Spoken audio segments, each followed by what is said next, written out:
Is that working now?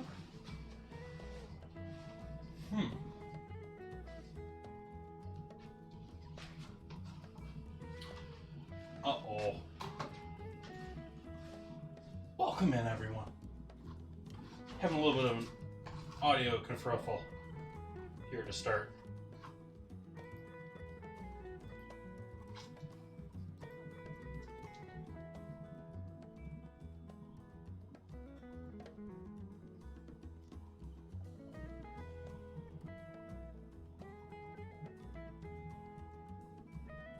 Where is that?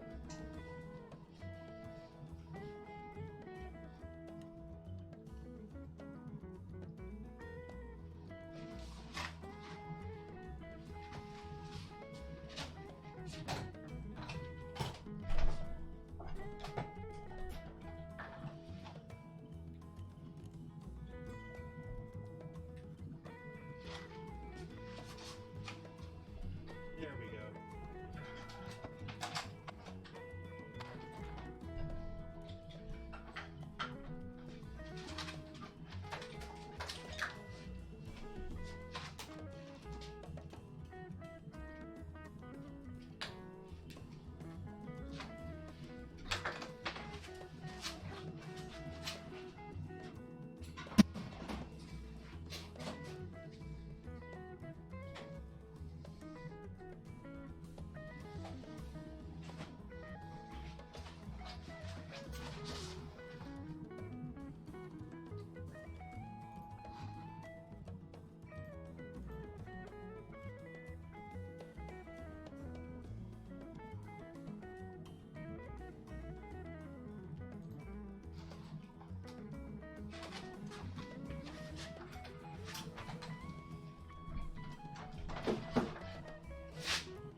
Now that should be set up. Now hopefully I can reset this. Oh.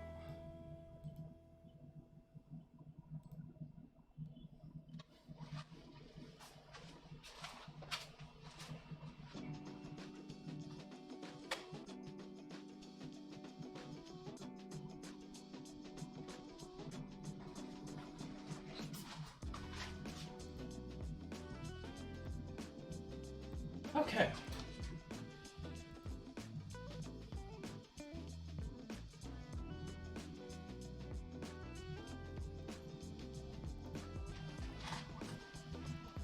Well, it was working.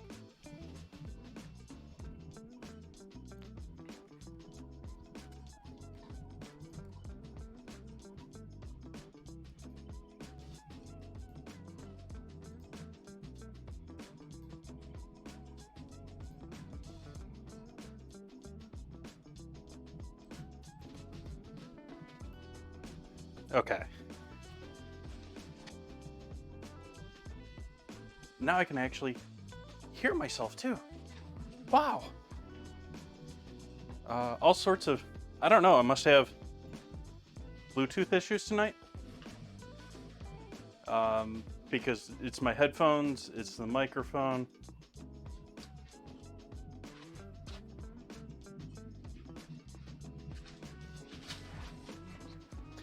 Well, I had issues with the timer too.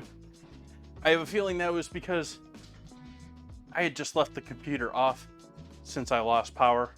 I only powered this thing back up to get going for stream today, and so I think some of the stuff got a little messy and needed to be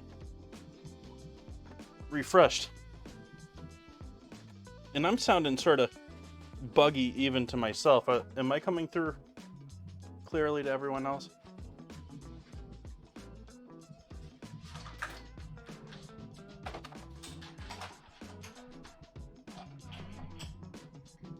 Okay, good. Then it's just my earbud.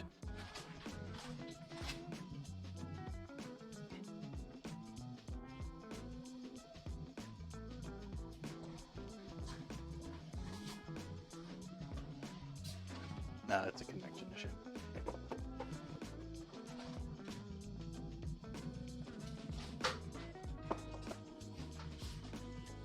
Let's make some coffee. And then let's make some tarts. And then let's make some cheeseburger pie. How's that sound?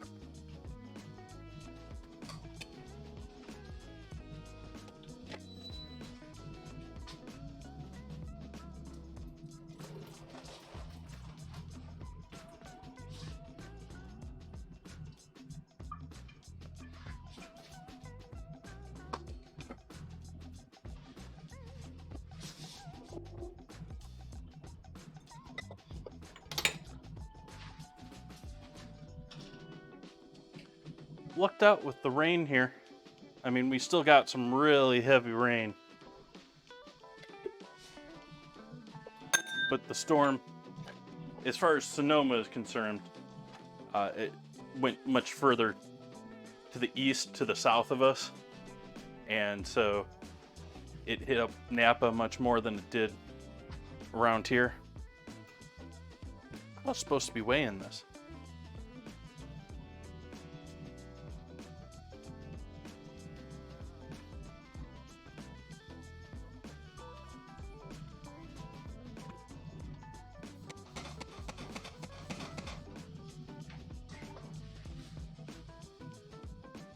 Yummy.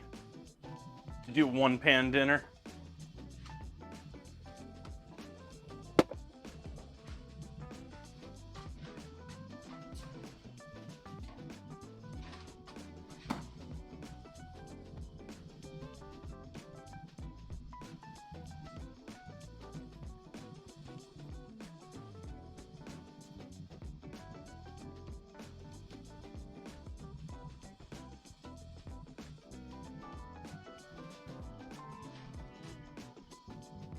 Well, Napa's going to be right there with us. Like I said, Napa got the full brunt of the storm, and we got sort of a glancing blow. However, we do have another storm headed right our way. It's going to be raining on and off now through at least Monday, when they're expecting another major storm. And then they're talking about it's too far out for them to be like, this is likely, but they're also talking about Thursday next week.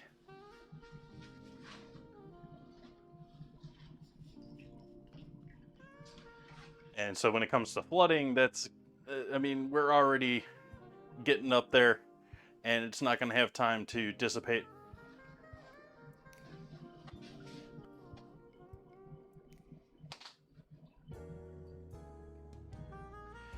As far as not being too great of a year as far as wine, I don't think it's really that big of a deal. It would be much more of a bigger deal if it was during actual grape growing time. Like during the actual season of producing grapes. But right now it's just mostly feeding, I would think, the rootstock.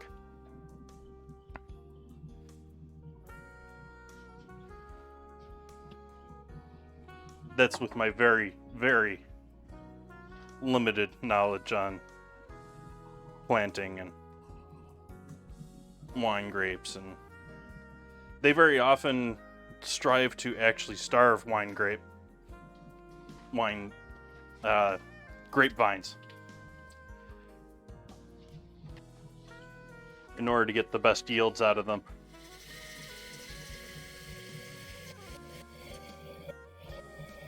They stress the vines to make them think that they're struggling and they may not make it, and so got to do their best to keep the family line going. It's a sort of mentality, I believe.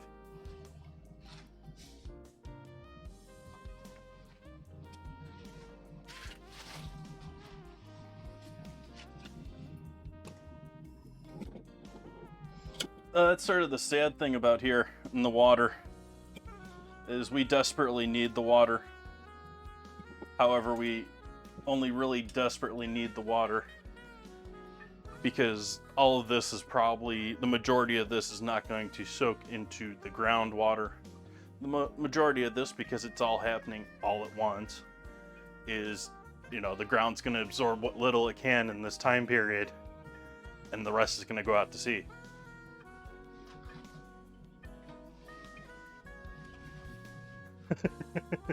Yes, not all at once.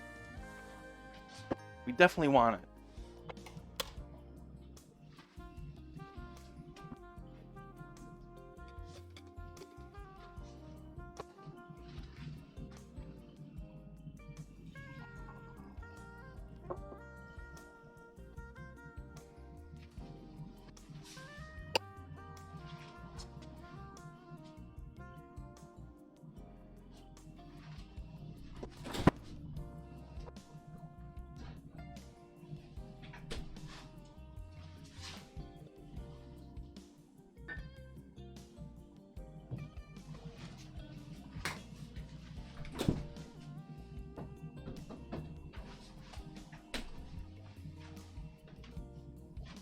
That wasn't a very exciting pour tonight. That didn't show up very well.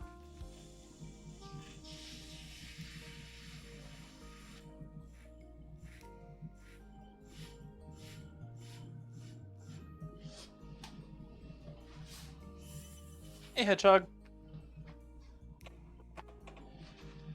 It was out for several hours, and it came back for about, I don't know, 45 minutes, an hour, a while, and then it cut out again.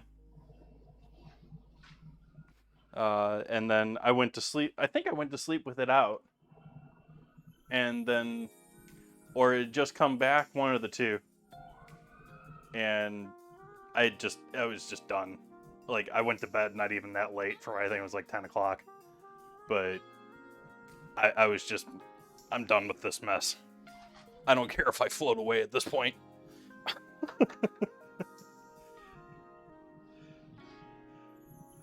But as I said, thankfully, the storm mostly missed me. So, happy to see you all back here tonight. Cheers, everyone.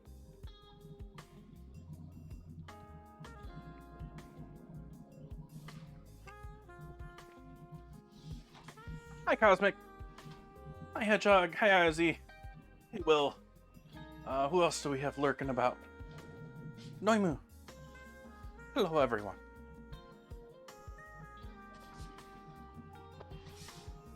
What do I start with? Tart dough tonight.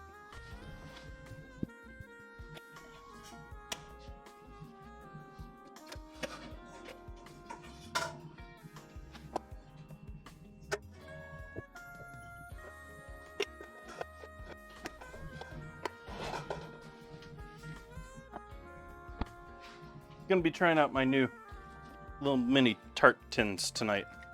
So we're gonna be using these tonight to make little mini tins, little mini tarts. And I think what I'm going to try and do is I'm gonna do I'll do a thin crust on each of these, and we'll have to probably weigh them down somehow. Maybe I'll break out the rice, and then I'm gonna fill them with a little bit of lime curd.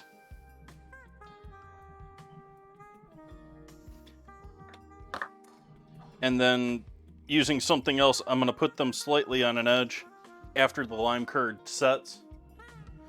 And then add a blackberry curd, or blackberry sauce, thickened blackberry sauce. with a slight angle to it until it sets, and then we can set them down. So that's the plan for those. Hopefully they come out nice. If you want to go beyond that, if you're doing a little bakery or something like that, you can do little whipped cream with some fresh berries on each top of each of them. I think that's going to be a bit much for me and my price point tonight, but the rest of it I'll do. So that is the plan for our tart. So I'm going to get started with my tart dough.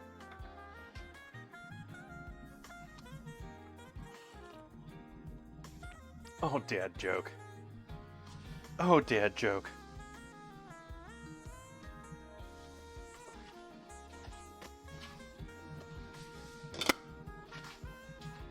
Butter.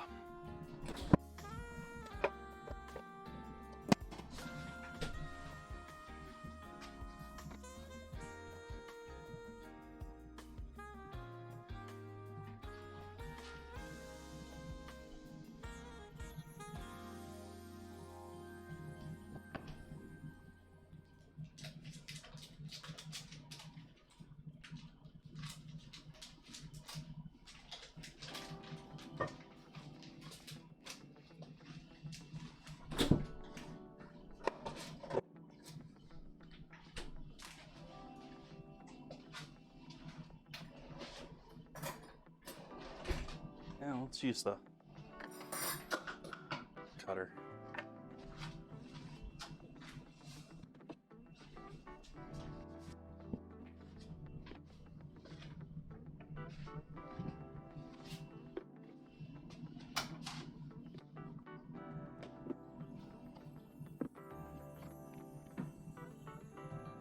That's about 6 tablespoons of butter with a cup of flour. And a touch more for luck.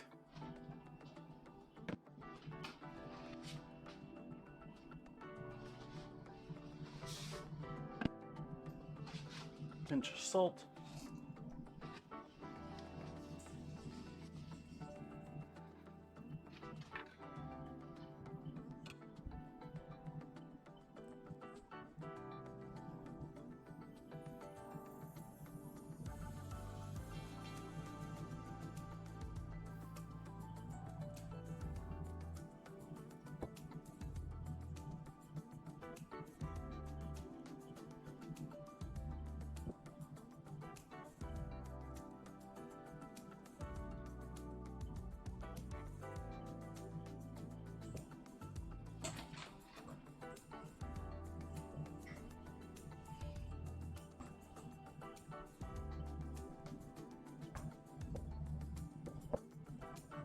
If you happen to have a food processor, this will work great for this. I'm just going to do it by hand here with my little dough cutter. Although I did happen to just get a new toy today. I'm not going to show it off tonight. I don't have plans to use it. I just got it. I haven't even broken it out of the box. Fingers is great, other than my hands tend to be a bit warm, and I prefer using this, which is not going to warm that butter up nearly as much as my fingers. But fingers do work.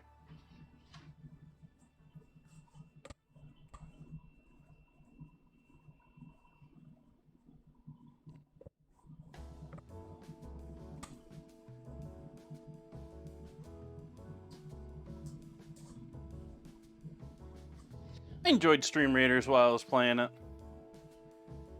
It just, I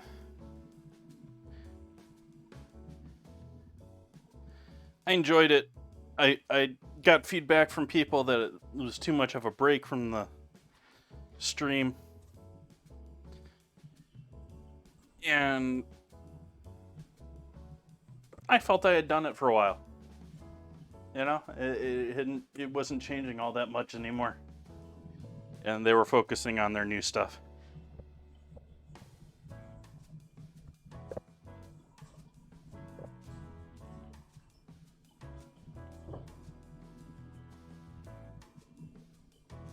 So I guess I could say the same. but it's more of a, I enjoyed it while it was here.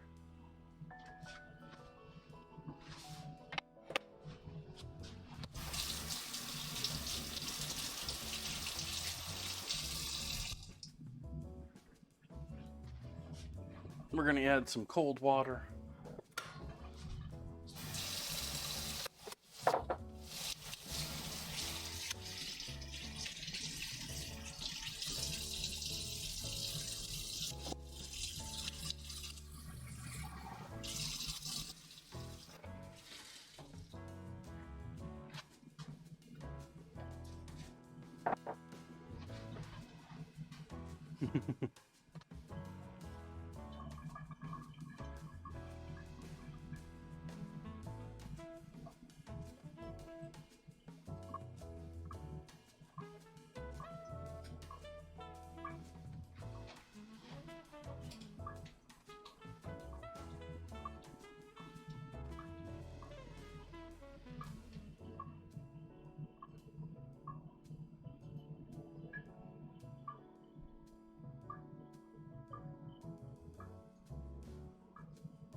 Yeah, I don't think so, Ozzy. I'll look at it, but I sort of doubt that one.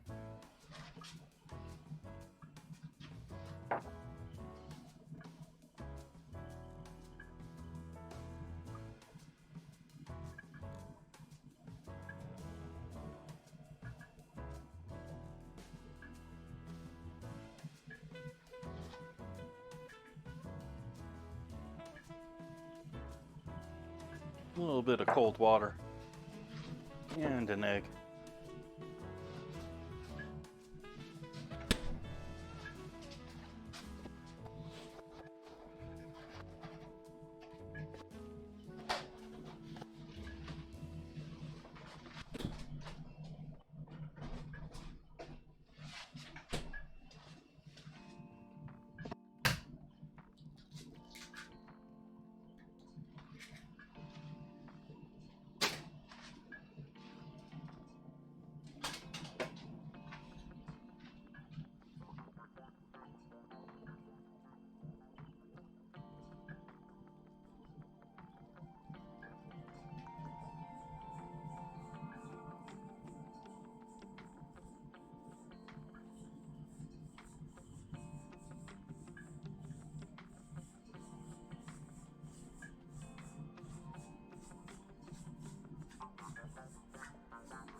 I'm good at that.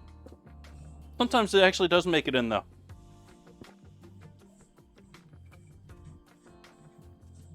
I've noticed stuff go in there sometimes and no one in chat say anything.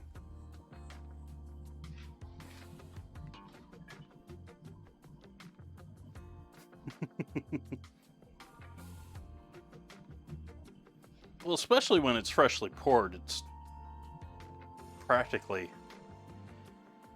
you know, it's going to cook it.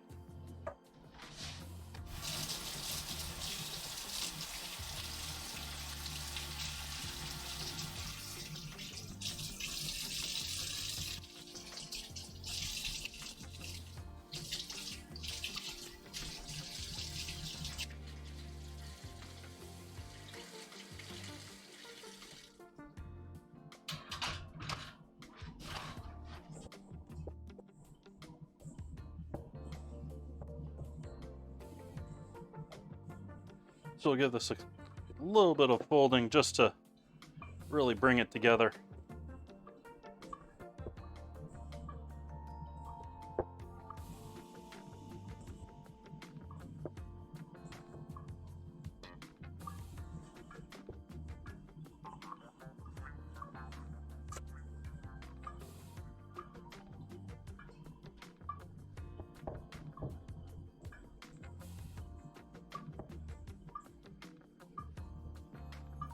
All right, and that goes into the fridge just like that to essentially get that butter back to being cold again. I've already warmed it up considerably by physical manipulation.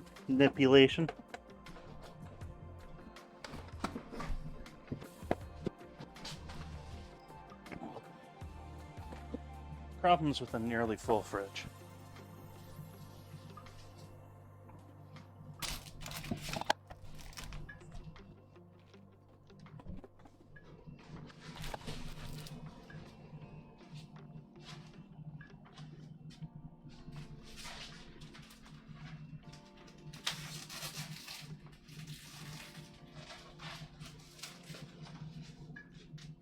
Depending on what I'm making out of it, yeah, extra kick.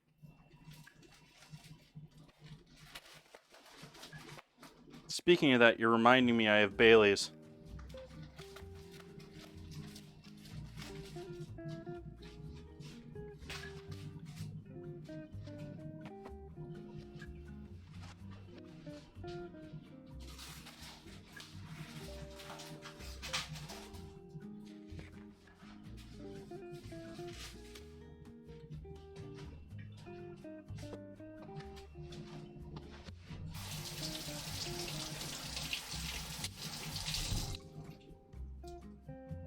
While that's going, we'll get our second pie dough going.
The camera's out of focus again.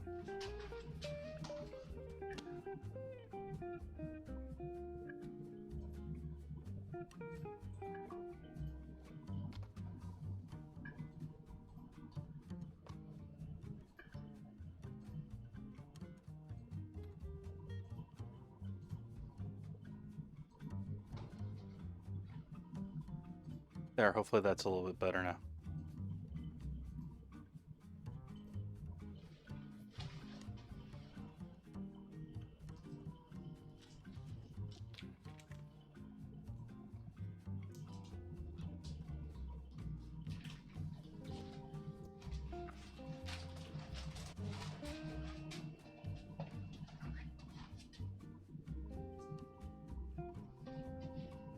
Unfortunately, haven't even gotten notice that either of my RMAs have returned yet.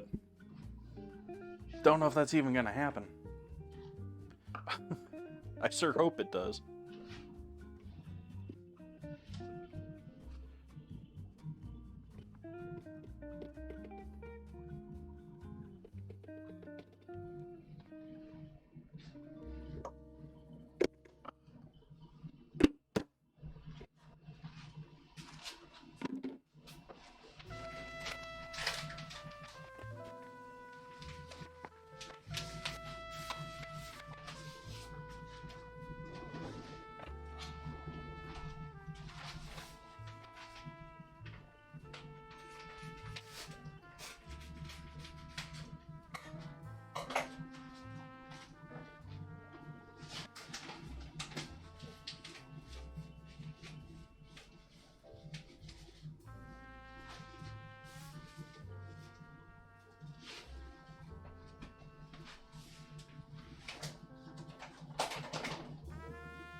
let that sit there a moment.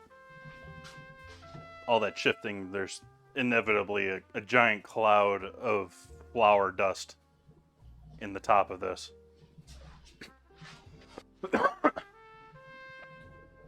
So I'm going to wait and allow that to dissipate a bit. Have a sip of coffee. Turn on my fan that doesn't have the power turned on to it. Let's fix that.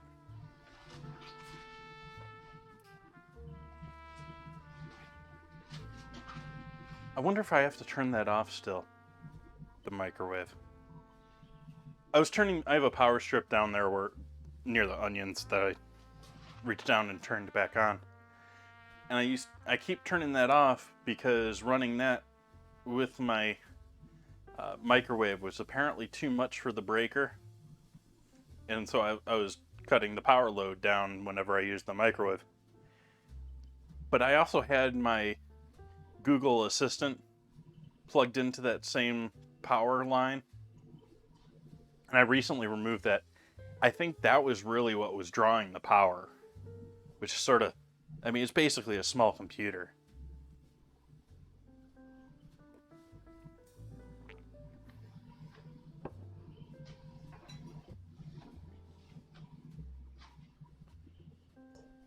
Oh wait, I only did 1 cup of flour here.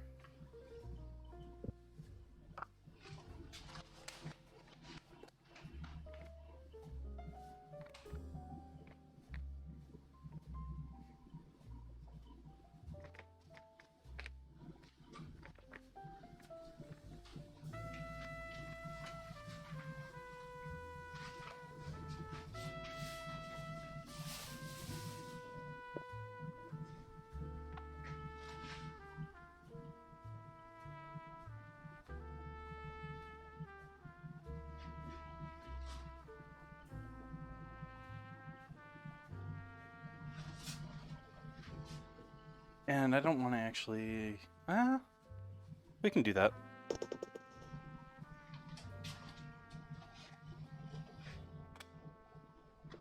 I'm only slightly modifying this recipe. Heavily changing it. Do I have another one of these open yet?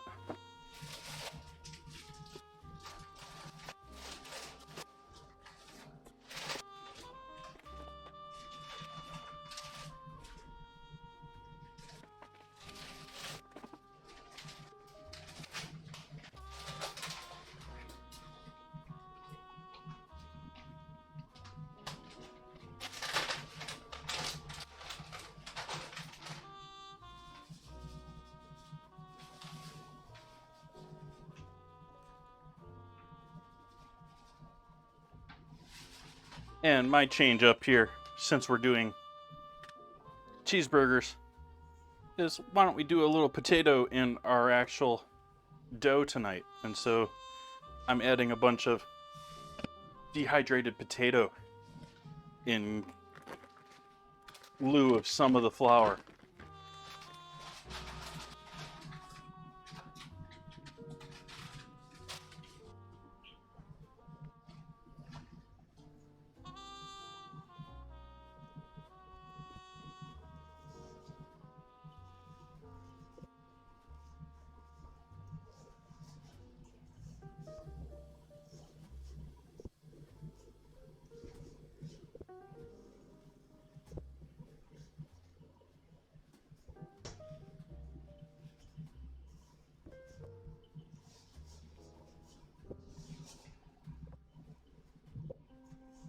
So that's about 1/3 by volume potato flake instead of flour in this.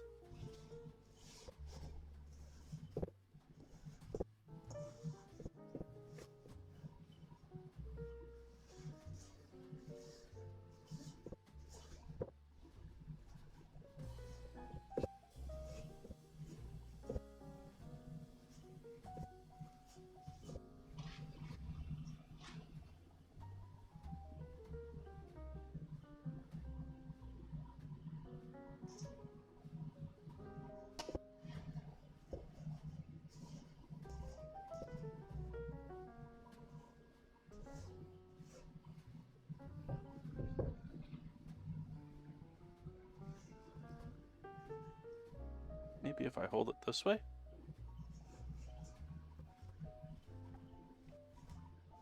It's just not the greatest design for a cutter at the same time. Mostly I don't like the handle on this. Like, you can tighten it by twisting the handle, or you can loosen it by twisting the handle. And so you noticed the moment there I switched sides because it was loosening itself, pushing it that way. I want to tighten it that way. Oops. Turned it around on myself, I think, there. Anyways, that and the sharp metal. They tried to put some plastic there, probably more to protect the screw mounts, but the metal still digs into the hand on both sides.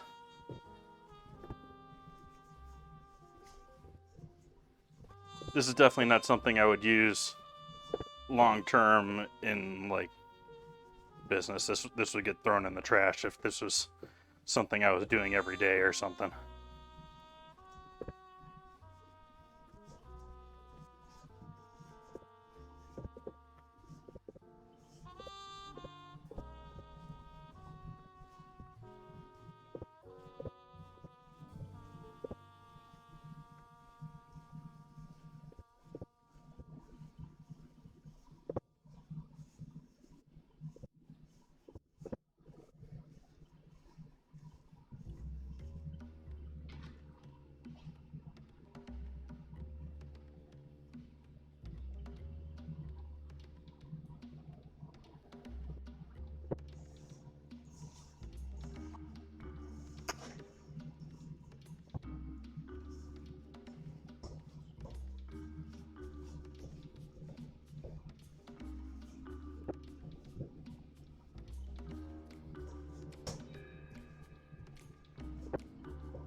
I'm going to skip the sugar in the recipe for the dough too. And let's see here. We need some salt, obviously, and some water.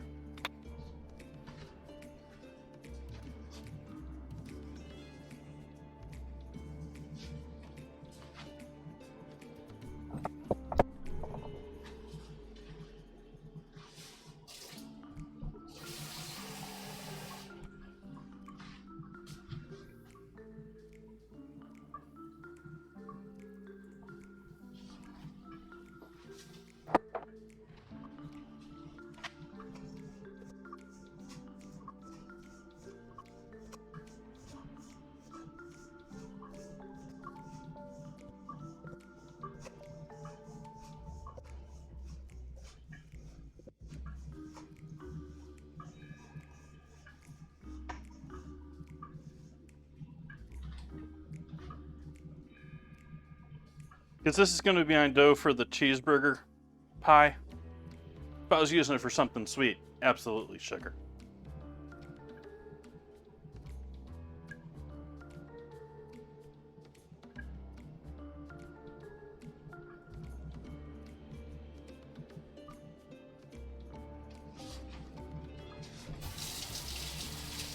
Which this dough is perfectly good for. This is my the recipe that I typically follow for just pies in general.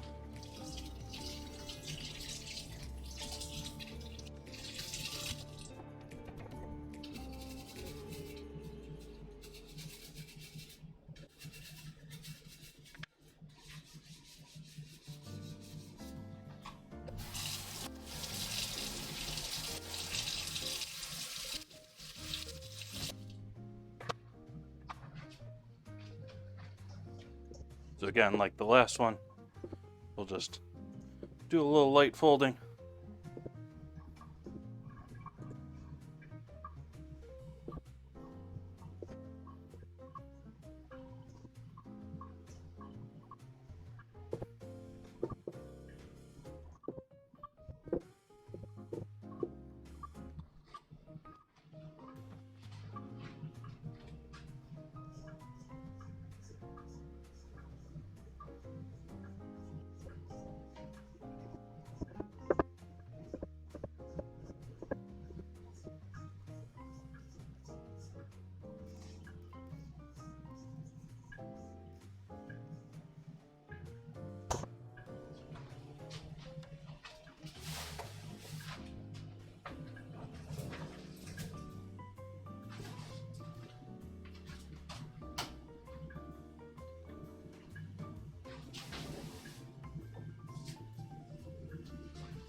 And so that'll go in the fridge too.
We'll go back to our other tart dough.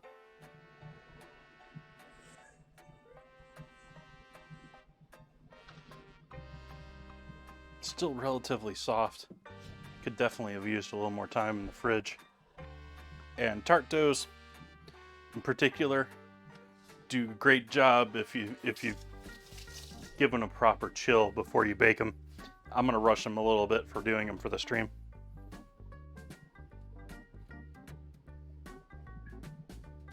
But this is something you could easily, at this point, just forget in the fridge for a good, I don't know, half day.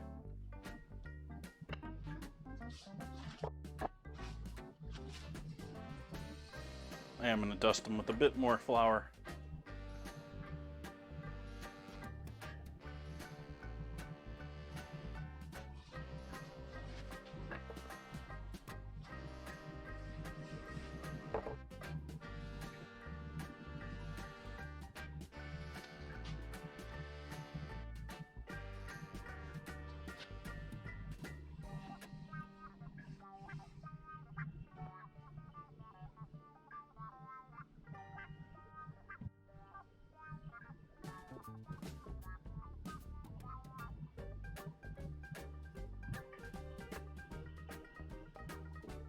We'll give this a fold.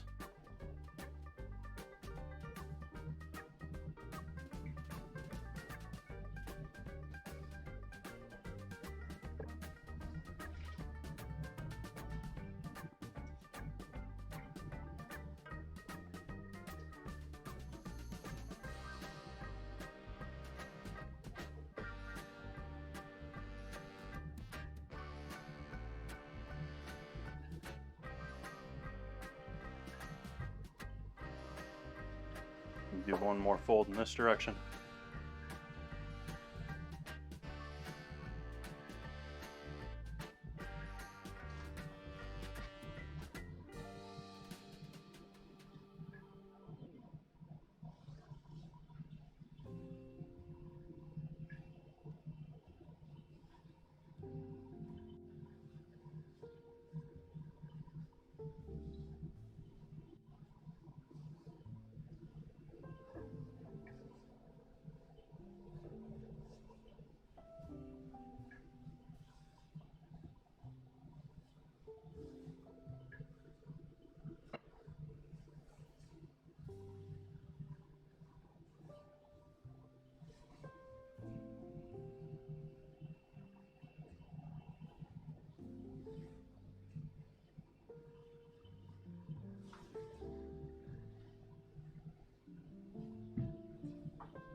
It's still a bit thick.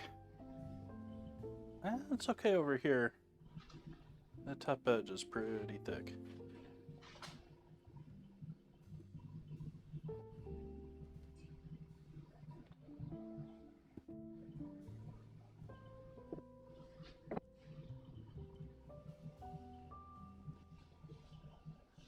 That's a bit better.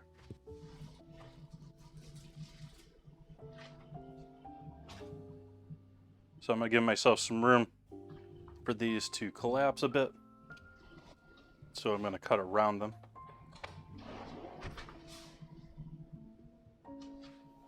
Which means we're not going to get a ton of these tonight.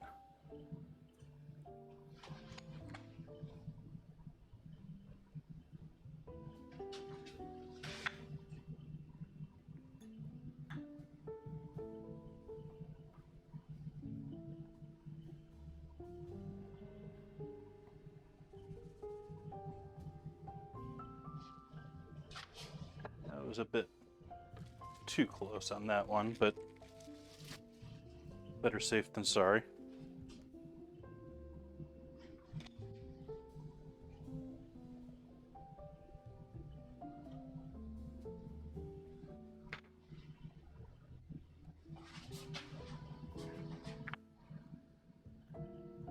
What's sad about it?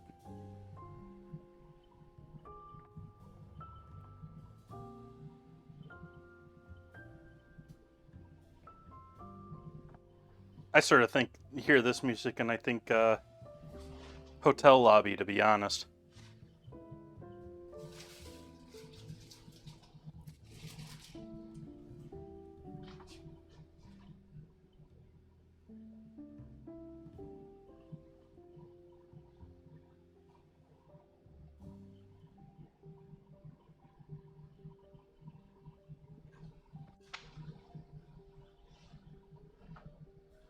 Final Fantasy, huh?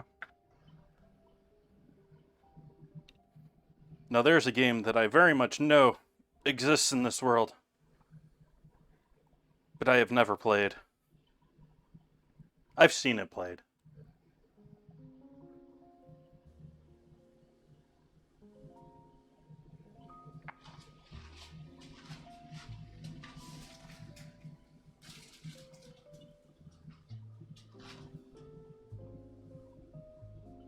Exactly, Zeke's. Doctor's office waiting room music.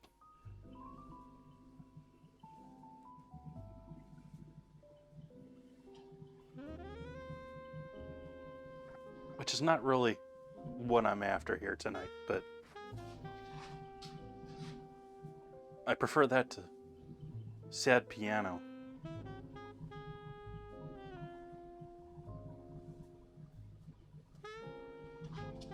And again, just pushing them down in there, trying to allow the dough to fall as much as possible and not stretch it into the bottom. And I'm also waiting to cut them because they're going to want to constrict a bit.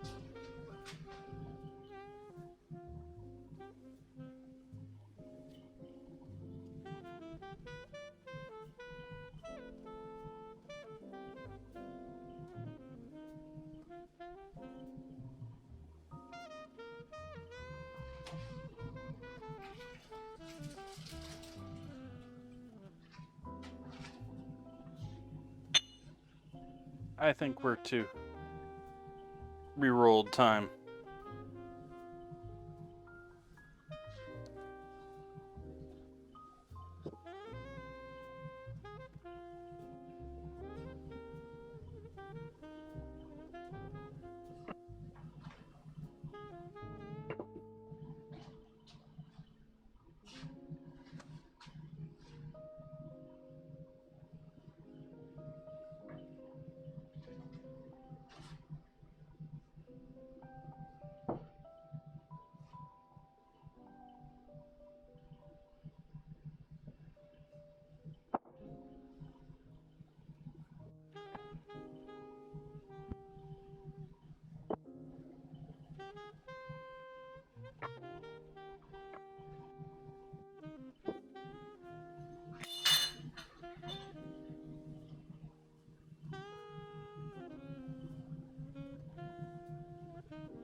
I'm less worried about cutting and re-rolling this type of a dough instead of other types, because a tart dough it's intended to be a little bit more crumbly than flaky.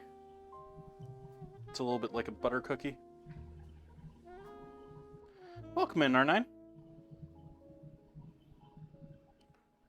Yeah, I'm sort of doing my own take on it, though.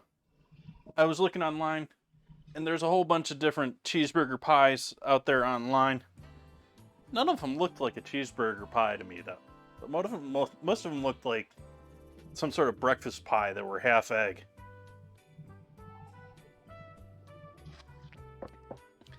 But before we get to words, I'm working on my dessert here first.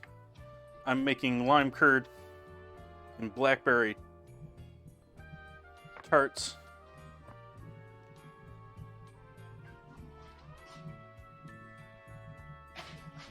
And I could cut this down and fill a bit more, but I think this is more than enough. And so, let's just use the rolling pin.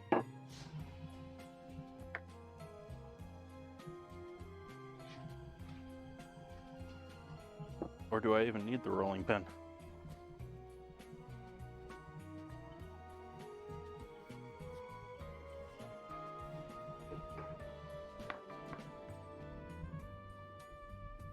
Thank you for the follow.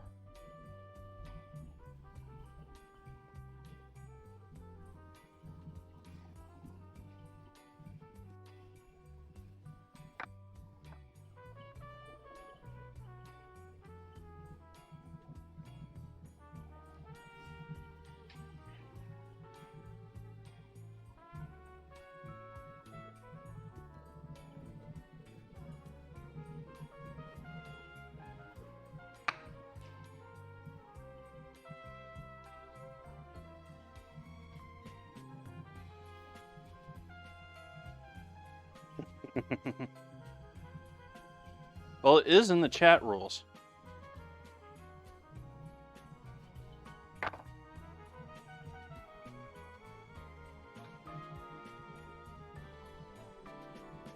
So I'm glad you're following the rules, Hedgehog.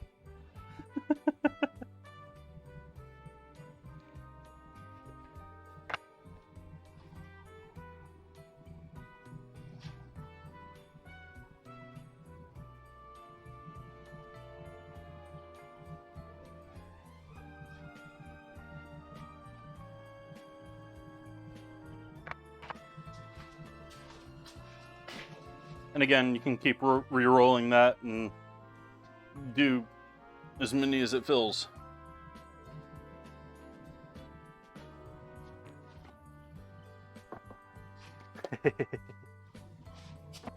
Some rules are just meant to be broken.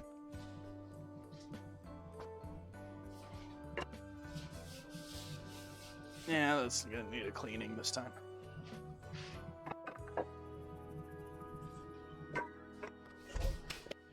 Alright, let's get our oven heating for this. I'm going to take the rest of these and see if we can't... Hopefully I've got a dozen here. So I can fill one of these inside of each one of these. Yeah.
They would most likely pop up they'd grow out too, but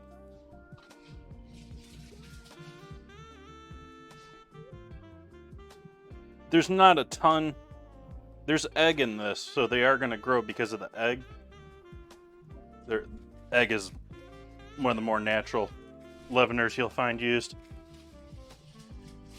I didn't add any baking powder or baking soda in there, so there's no chemical leaveners in there. So just a little bit of weight in these, or should be enough to keep them at bay. So I'm going to fill each one of these with a little bit of my patented high weight rice, which at this point is well soaked with all sorts of butter and oils from all sorts of past projects.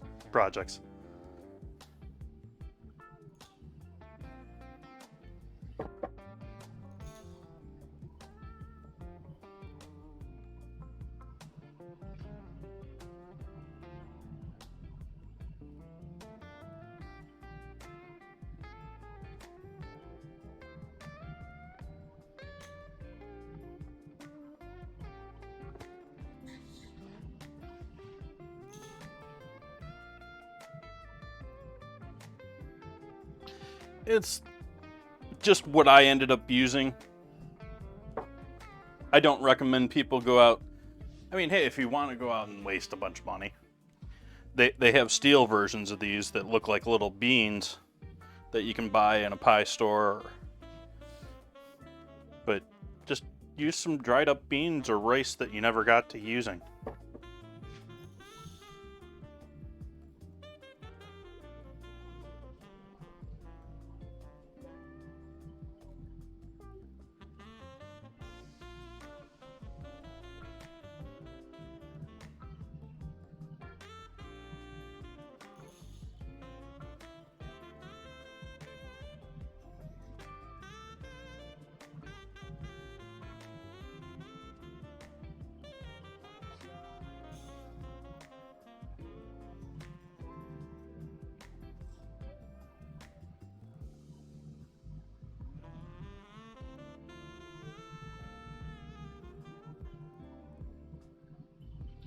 All right.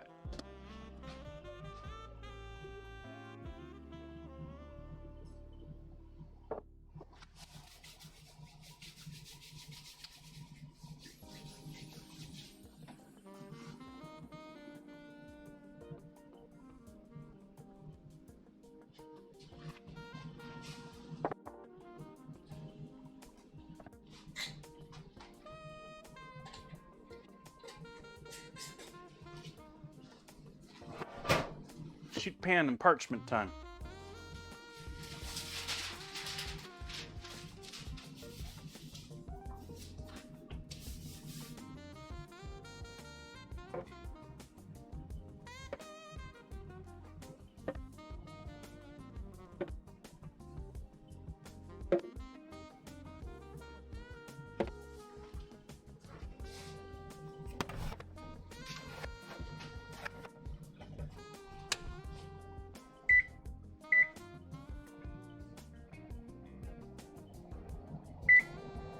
Turn our oven on to preheat for those.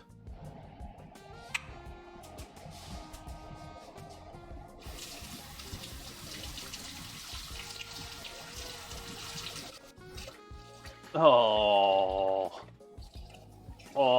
dad joke. Why, dad joke? Why did you have to go Star Wars? Why?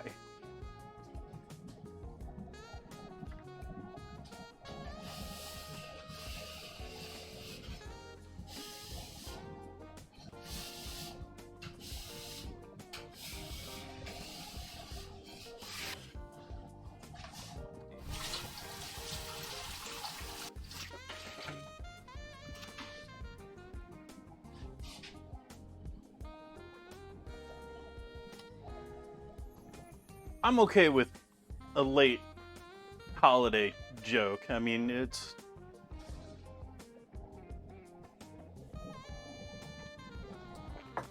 After all, depending on your religion, we're still celebrating right now.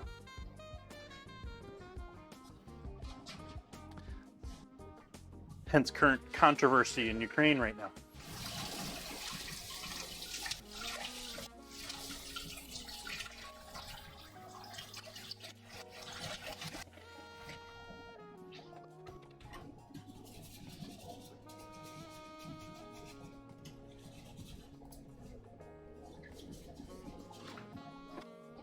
All right, so now we're gonna go back to pie time here while that oven is preheating.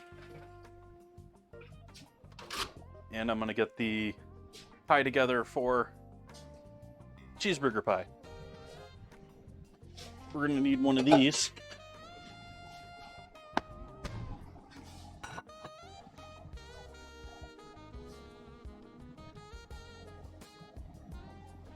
Yeah, I wasn't really feeling it this year, Midget, but at the same time, I'm perfectly fine with that. It's not what I'm really after anyways.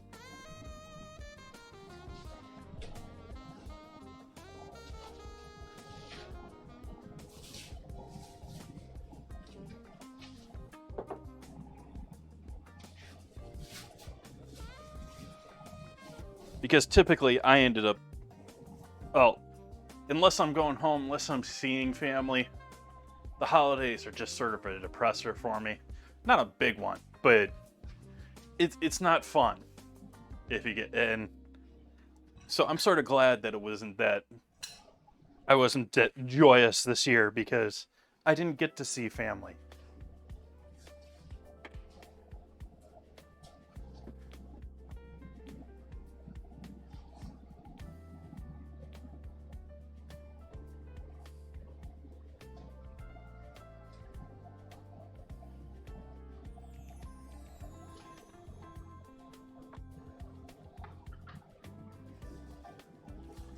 I didn't pull my tree out this year either, a Cosmic.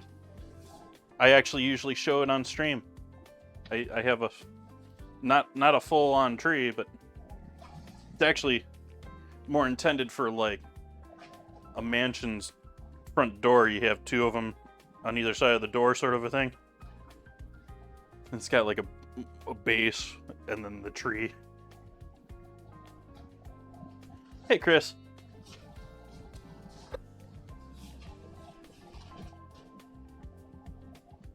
But it fits her nicely over there on top of the chest freezer.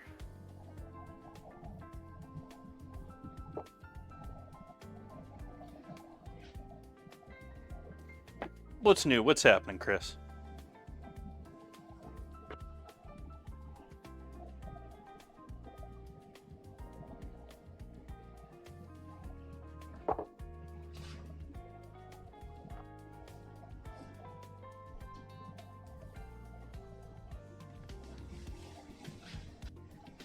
So like last time, I'm going to roll this out and then book fold it and then roll it out once more.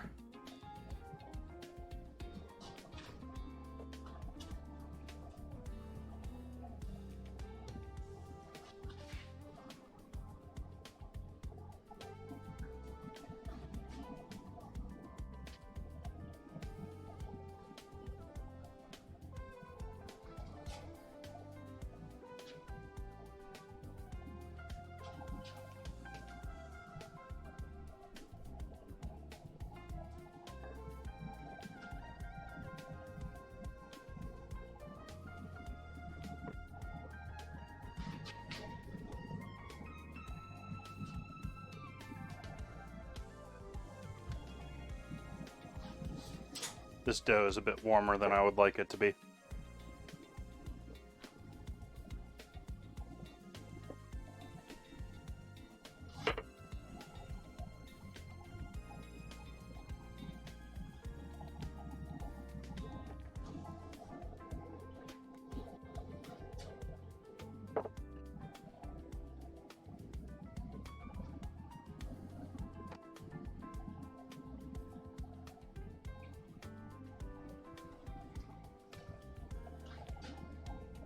I sort of follow my grandmother's lead on gift wrapped and think that it's really something that you should not be spending a lot of money on.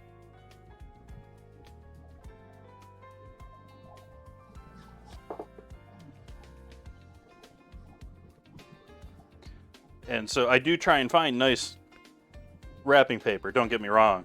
I do try and find the like I've always been a fan of the like foil ones, the sparkly ones. I take some pride in actually doing a nice crisp corner on my folds.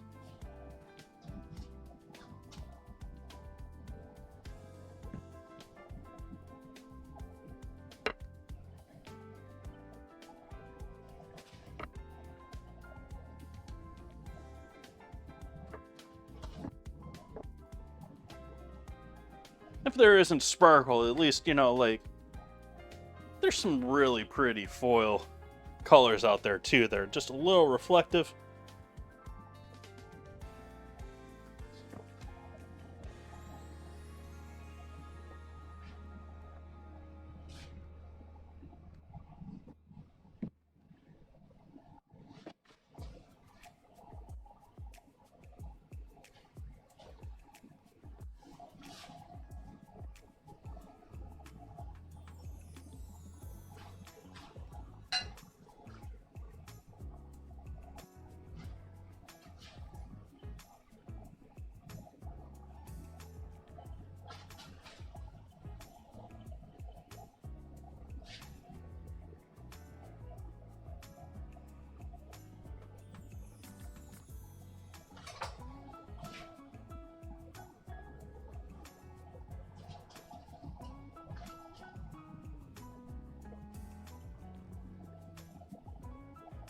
It's gonna end up half in your closet anyway, so buy it after the holiday when it's cheap, like right now. If you can find it.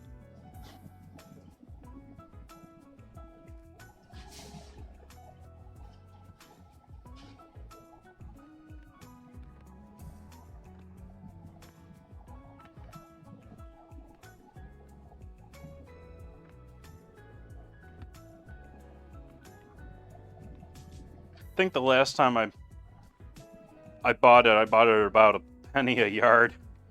Something ridiculously small. Cheap price.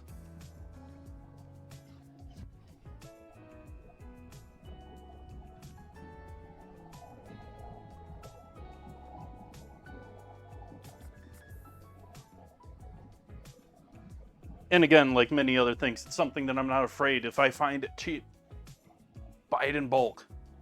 It's not going I mean, paper yellows, but are you going to use it up in 25 years?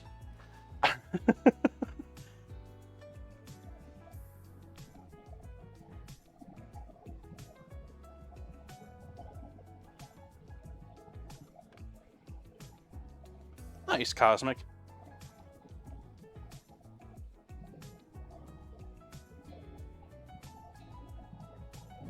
Bags I tend to collect. I occasionally buy one because I got a gift that's, you know, hard to wrap and want to put in a bag. But the reality is they end up just getting flat packed and thrown in my closet, and I don't think about them when it comes to wrapping. I just go back to normal wrapping instead of using them most of the time.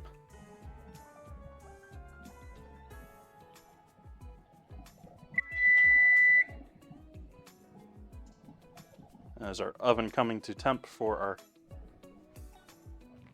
tarts. And we're going to leave that like that for right now.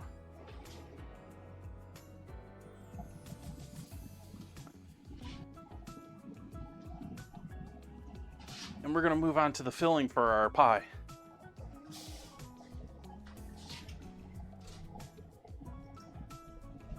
Yep, Cosmic. That's the way. That is the way, my friend. Words.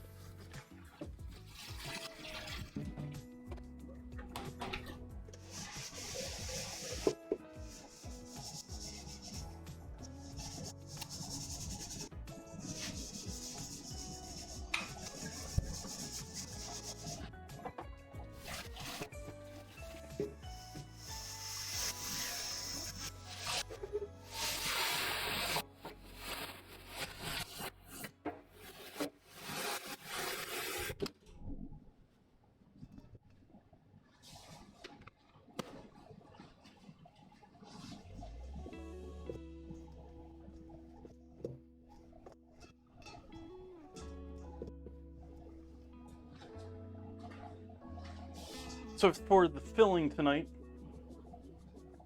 I'm going to keep it relatively simple.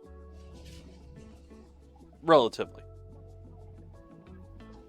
Obviously, we need some ground beef in there for our cheeseburger.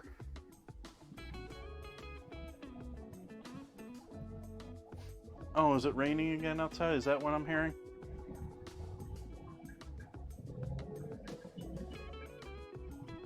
Maybe it's the sink.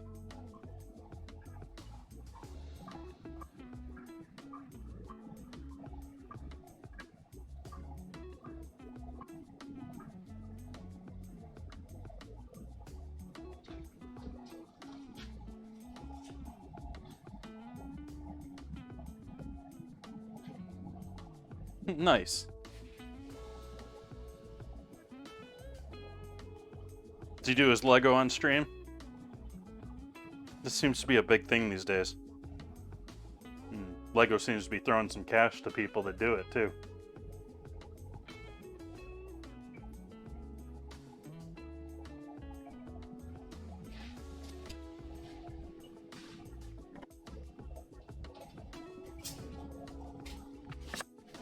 I understand if not too. I mean, it's fun time. It doesn't necessarily have to be share time.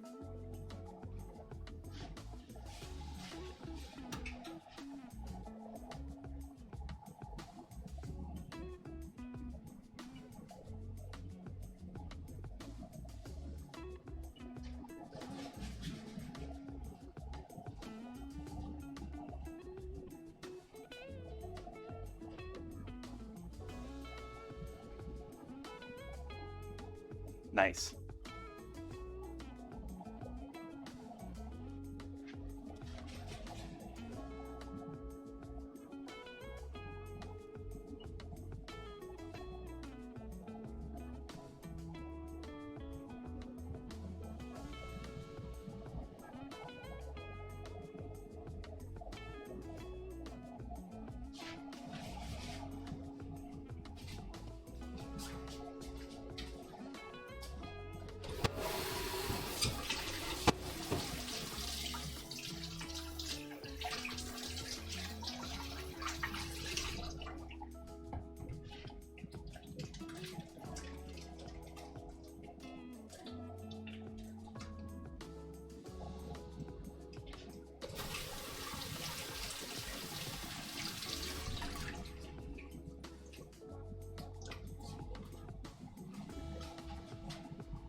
These were originally for salsa.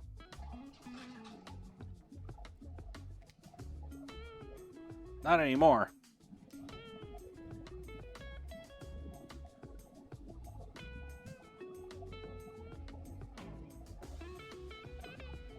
Cornbread bread turned out tasty, and I think it would be an amazing recipe for the holiday too. The way it turned out, like if you've seen the photo in the Discord, how it turned out speckly red and green.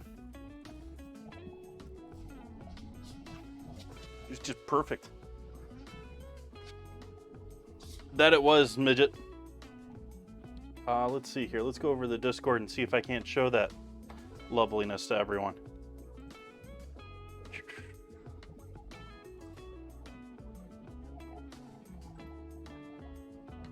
There we go, chat. Oh. Hey, helps if Discord's actually showing on the stream. Let's go OPS. There we go.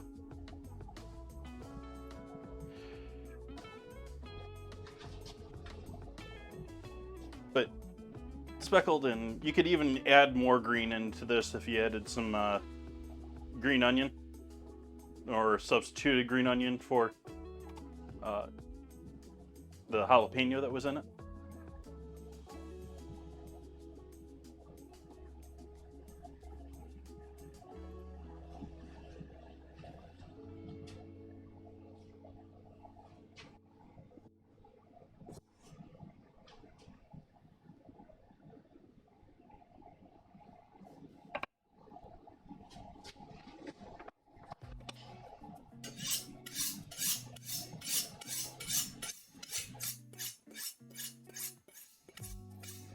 scrambled them with eggs.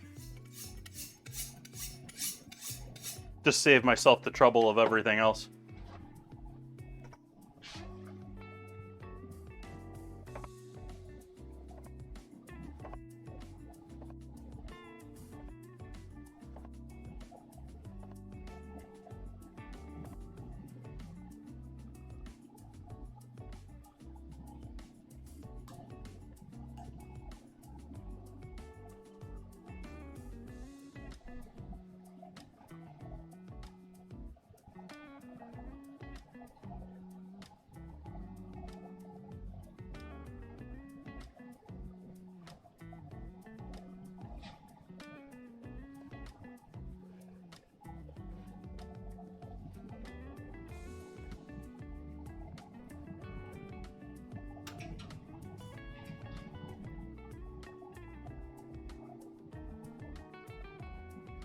Yeah, it wasn't a...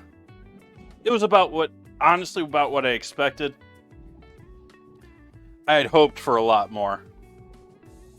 I thought I had hoped that there was something that you're going to actually get out of them other than skin and cartilage. Especially with how much of a...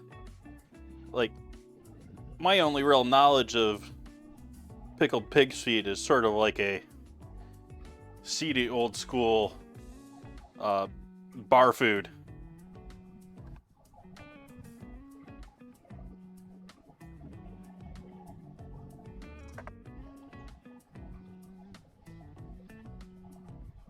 I don't have a huge desire to try that. I'd much rather braise them for 2 hours in the oven at 300 degrees and then just enjoy them hot with some, I don't know, whatever.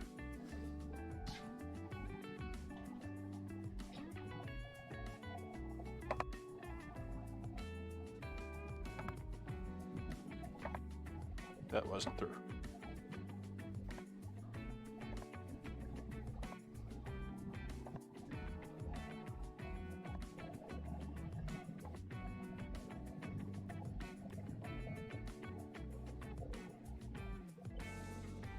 It's not something I'd be afraid to try sometime, though. I mean, they were pretty tasty for what they were.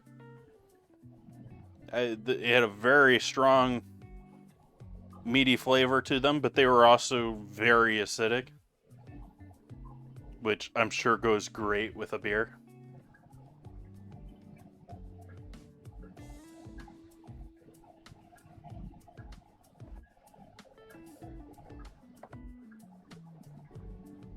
And I'm not drinking beer tonight. It was actually suggested by someone, I think it was Ozzy, I should drink a beer with my hamburger, which I can somewhat agree with.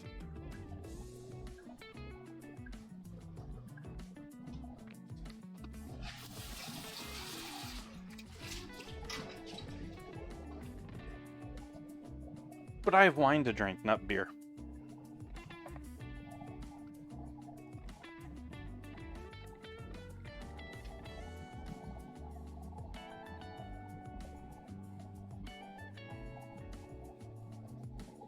What type of brew, Ozzy? It's actually a name of a shop here in Sonoma County in Santa Rosa. I think they have more than one location now. But there's a place called Brew in Santa Rosa. At least in Santa Rosa, maybe in Petaluma, maybe somewhere else. That does both. It's not open late, but it does both coffee and beer. But it closes at like 9 o'clock or something like that. Like it's, if you're going there to drink beer, it's like a pregame spot.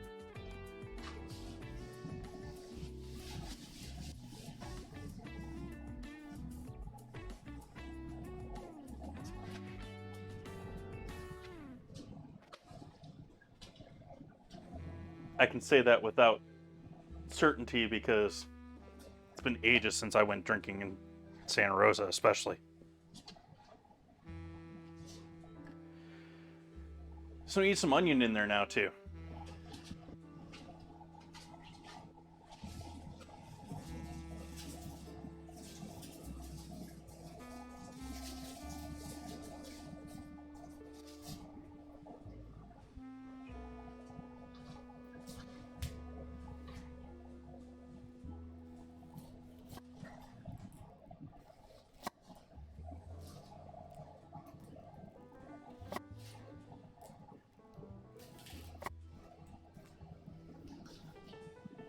of goes along with all my drinking preferences, but when it comes to beer, I'm not afraid of a big, heavy beer, but don't expect me to drink a lot of them.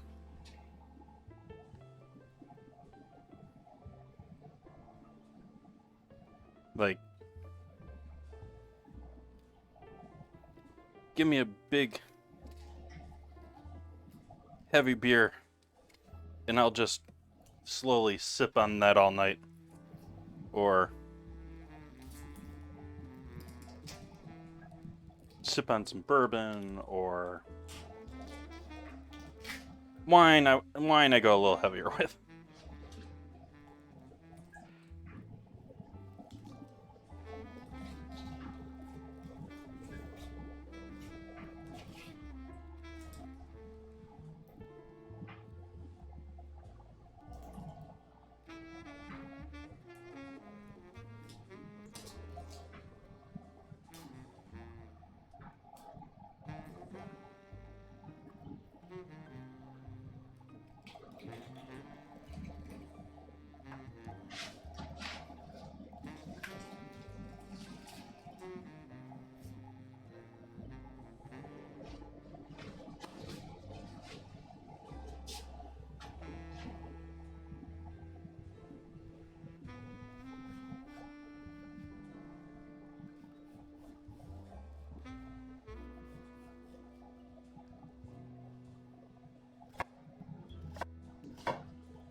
Debating? What's the debate?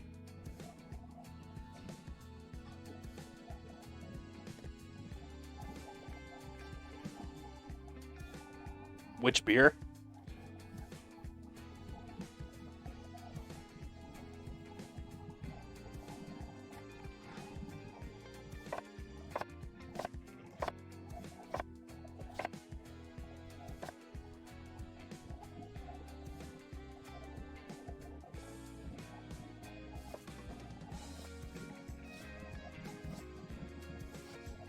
You get loopy, the room starts spinning. Yeah, it's not fun. That's not the point. It's not a good time.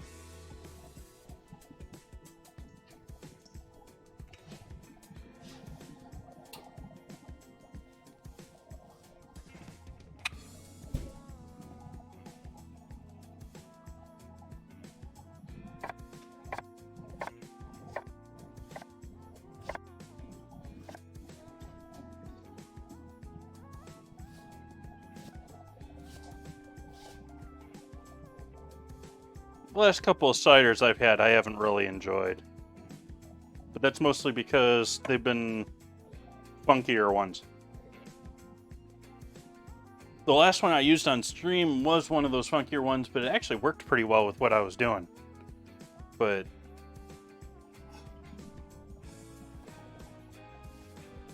I've had a string of ciders lately that have strange fermented fruitiness to them that I don't exactly enjoy. I'm throwing the heels in there too. It's all gonna bake.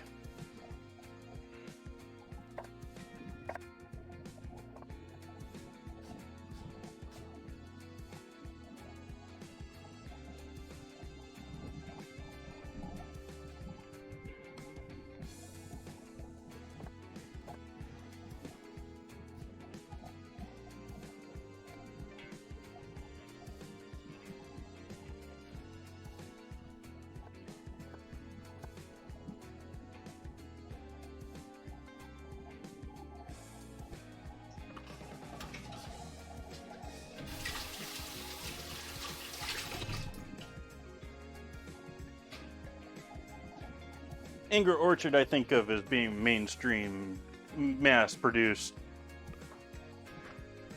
probably pretty boring. Alright, I'm going to throw the tarts into the oven.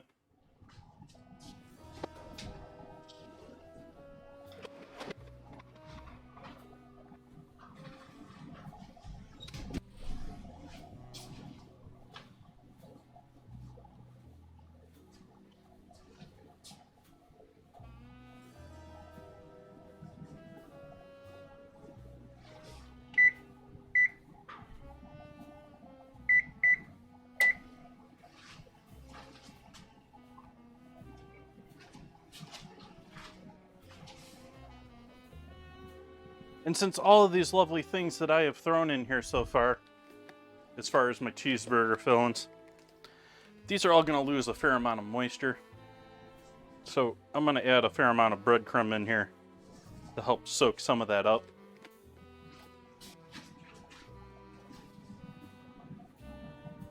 And hey, why not? Let's throw a little potato flake in there too.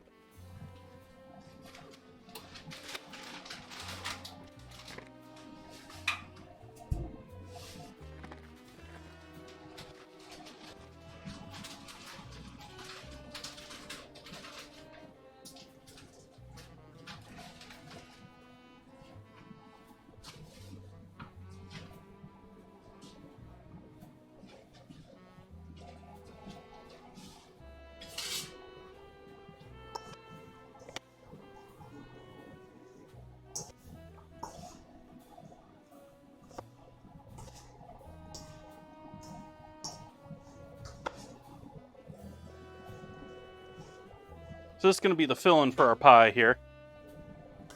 Actually, we need some more. I'm going to wait for the seasoning, so. We got the breadcrumb in there. Go back over here to the crust.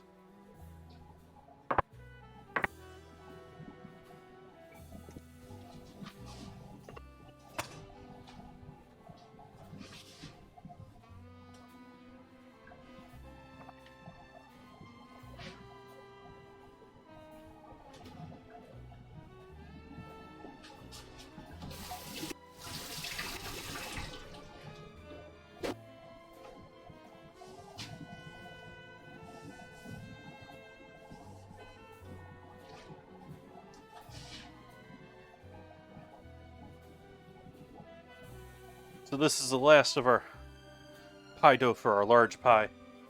This is technically a double crust, but I went a bit thick on my main crust. So there should technically be enough here for a top crust, along with that other one.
Nice cosmic.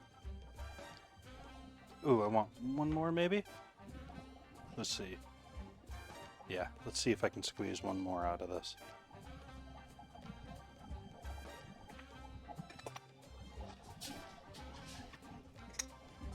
Crust.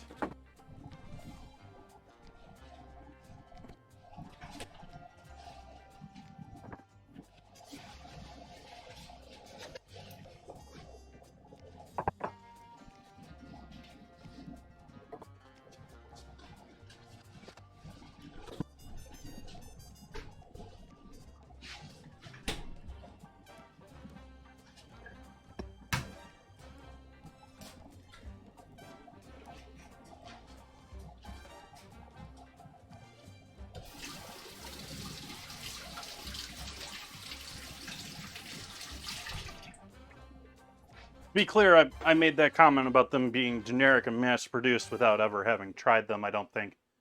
There's actually several... West County, Sonoma is all known for apples, and there's quite a few, actually, up here, along with... We just love booze.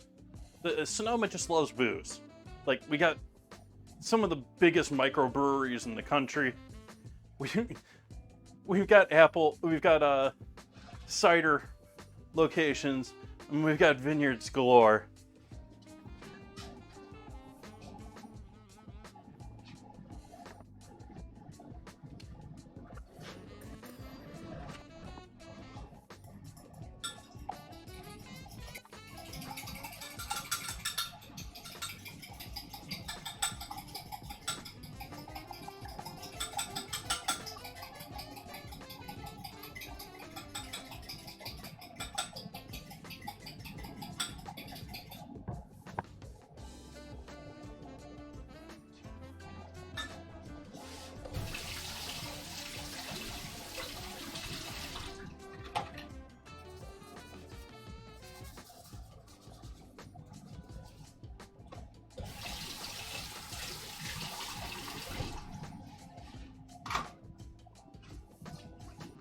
Nice.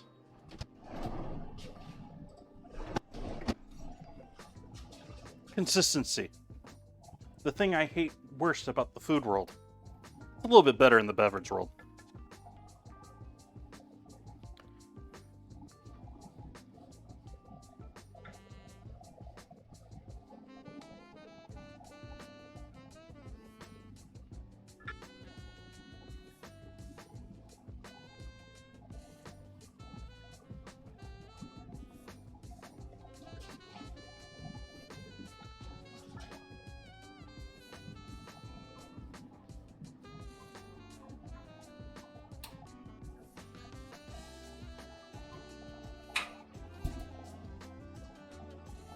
Nice, Ozzy.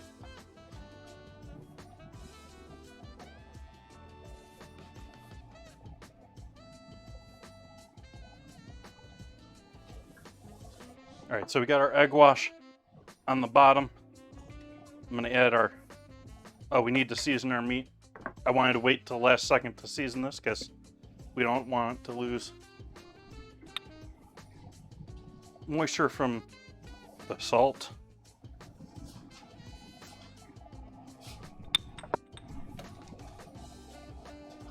Pepper.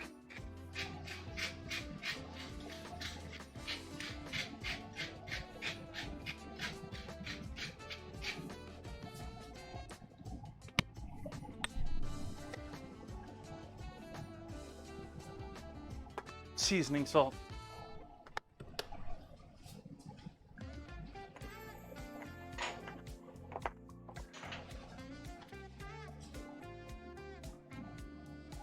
Garlic powder.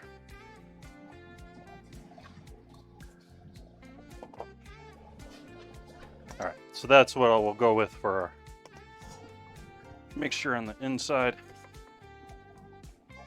Tomatoes, red onion, beef.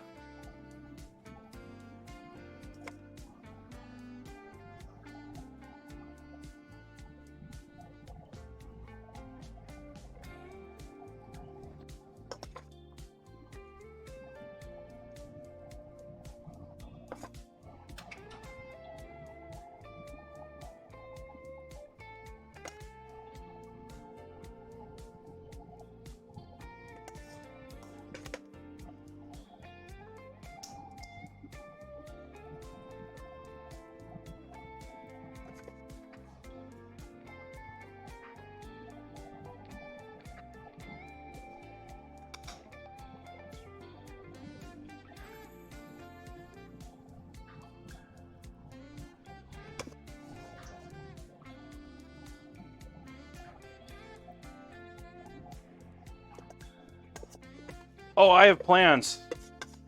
I have plans, Ozzy. That's why I bought the long pickles.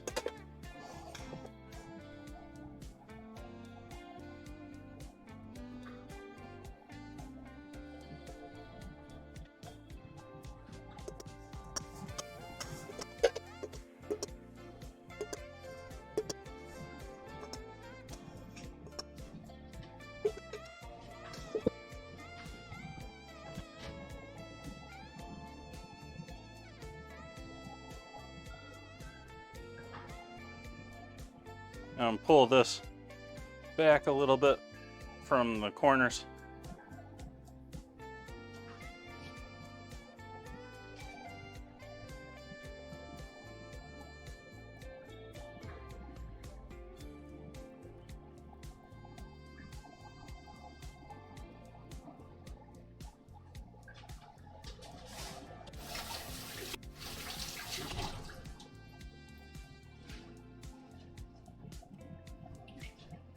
Ow! What hit you? What hit you, Zeeks?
Doing all this pretty lattice work, and I'm just gonna cover it all.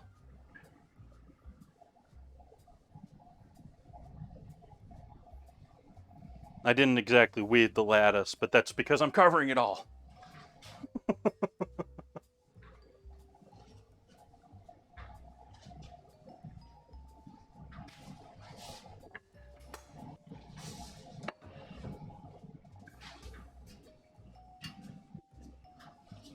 All right, little cleanup time. Got another 2 minutes until our tarts are coming out of the oven.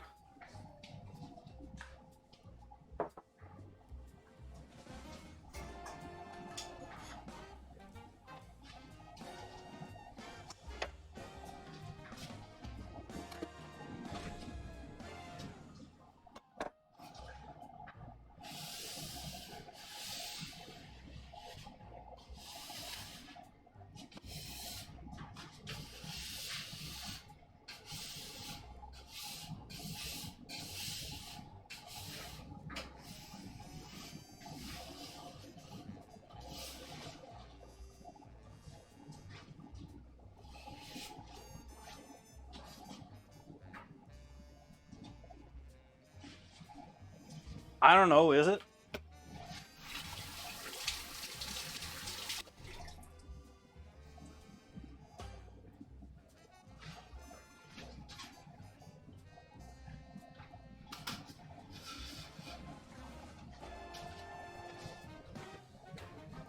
Out of wet wipes.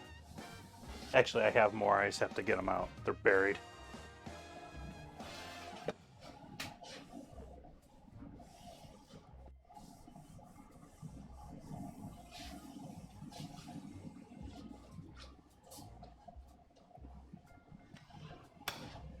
But I think I need a drink, so I think it's time to open this wine.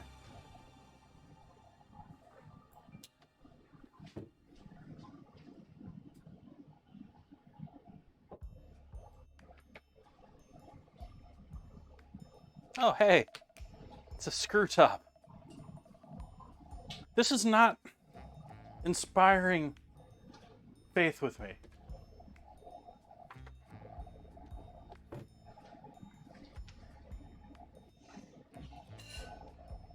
I get the whole screw top thing. I've said many times before when it comes to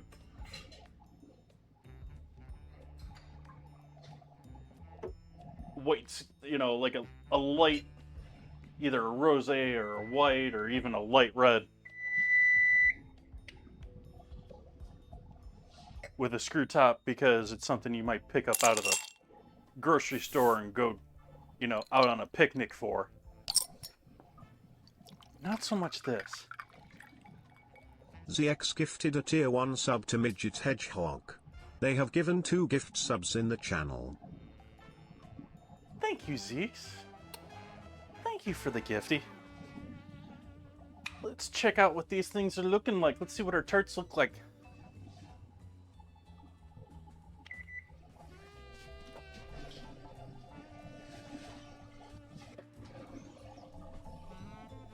And those are looking just about right. Just about perfect.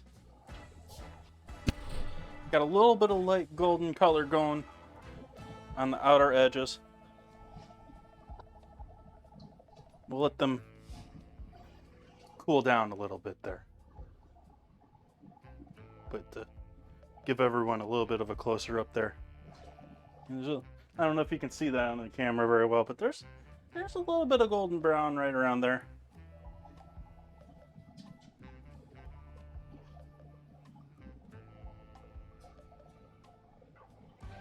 Let's pour ourselves some vino.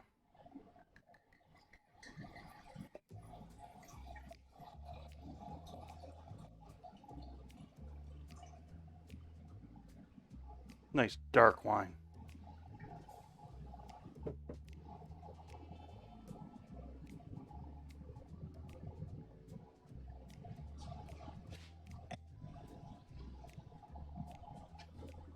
This is what I usually do for you on camera, so we'll repeat that. Get ourselves a nice neutral white background here.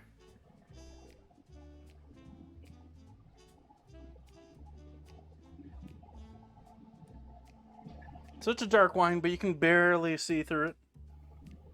Ooh. Just immediate. A little bit of deep, dark heaviness in there. A little bit leathery almost.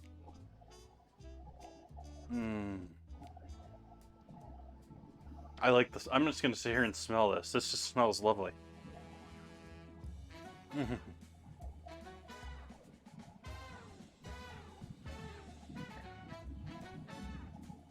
Ooh. I was expecting a bit more spice, a bit more pepperiness in the end.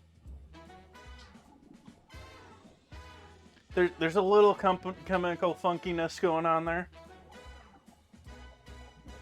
But very mild, very easy drinker. I was expecting with the nose for it to be much more spicy, much more bitey.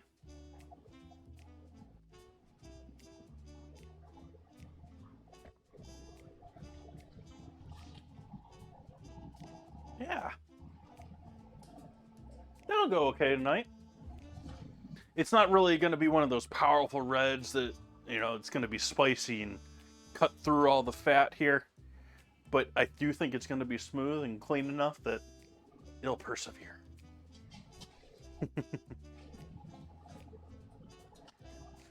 So let's get another pan and parchment for our cheeseburger pie. I turn the oven temp down to 350 here.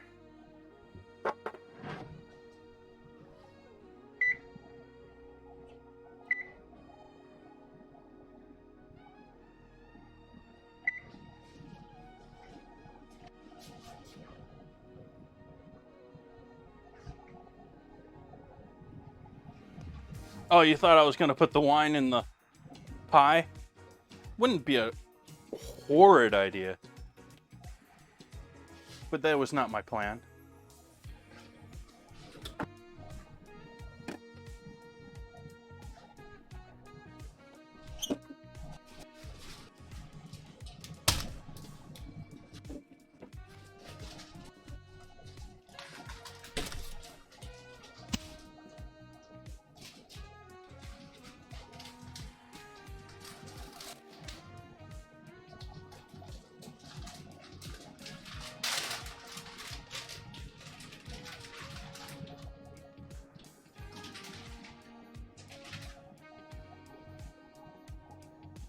So we've got white cheddar.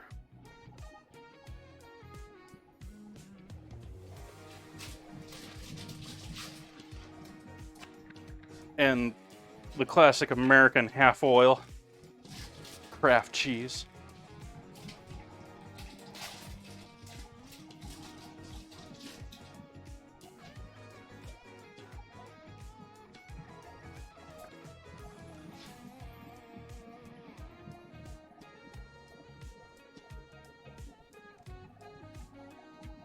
Oh, come on, open. There we go.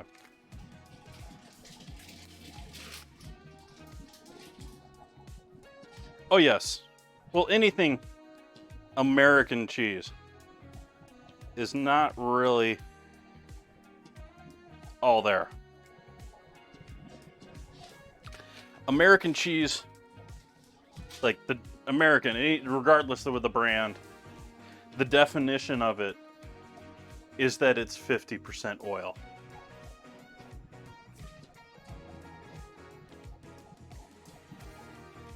Melts really nice. It's a great way for them to use their leftover cheese, because guess what? That's a combination of the leftover 4 main types of cheese with 50% oil. It is straight up a cost saver for cheese producers.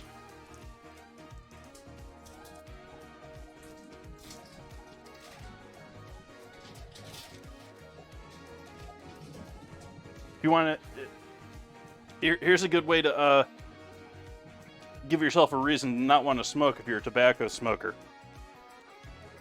American cheese is a little bit like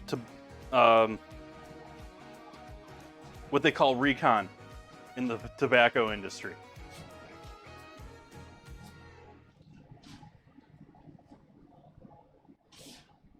Recon in the tobacco industry is up to 50% of your typical American cigarette. And what it is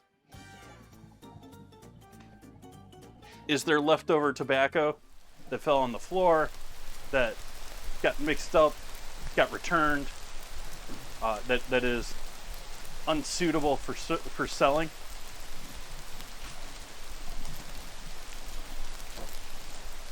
Need to get myself some water here.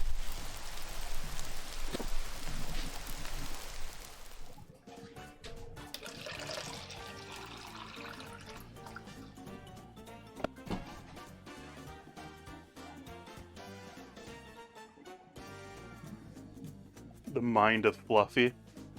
Is that who I think it is? Anyways, Recon. Getting back to cigarettes. Lovely topic for with dinner tonight. Recon is the leftover scraps, returns, all the junk tobacco that they end up with that they legally couldn't sell you normally. They then boil that into a giant tea. Like, they do water extraction on all of that. And then spray it on paper. And chop up that paper. And add it in with your tobacco.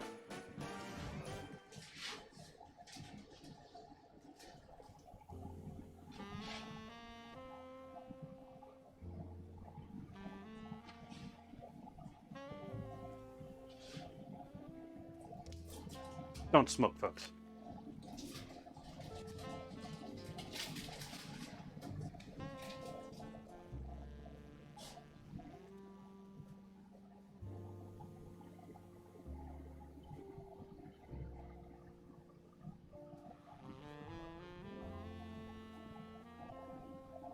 So there we go. There's our cheese for our cheeseburger.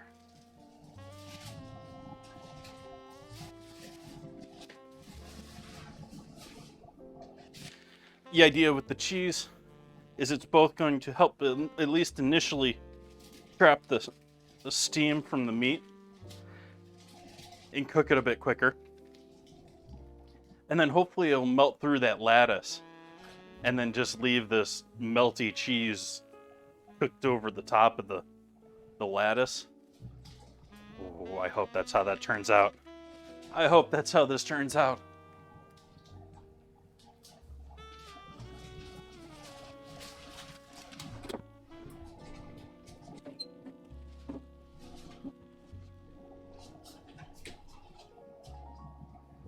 So there is our initial part to our pie. I also have some lettuce here. I have pickles. The hopes is that I'm going to be able to do a slice of this.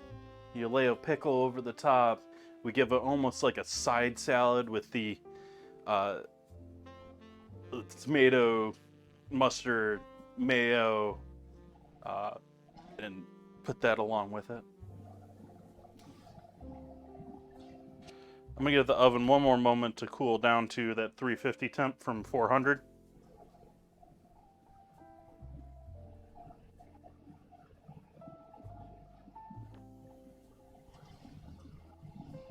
Yeah, I've been cutting back on dairy a bit myself. I say that as I'm doing this, but the last week or two, I've actually been very low on my dairy, and I say that even with the meatballs the other night. I don't think I mentioned it to anyone, but that sour cream that I've used for the last couple of recipes that I was trying out, that really thick sour cream, that was a lactose-free sour cream that I was testing out. See how I liked it, see how it works. So let's see what our tarts are looking like here now. We have our tart shells. They've cooled down enough that I can handle them. Those are looking cutesy. Not 100% cooked through, but they're going back and... Yeah. Maybe I want to throw these back in for a minute without the filling in the center.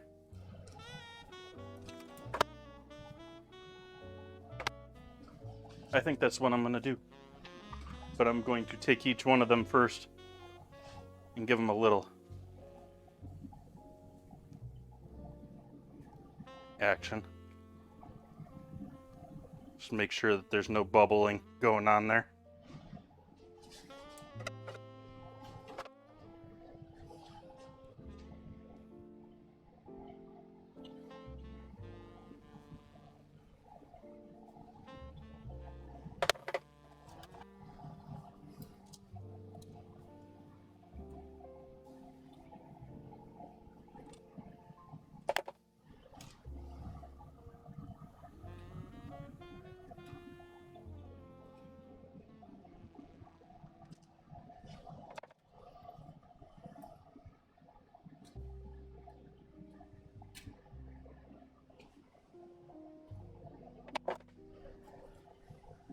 Ah. Obviously not what we wanted to occur there. Ah.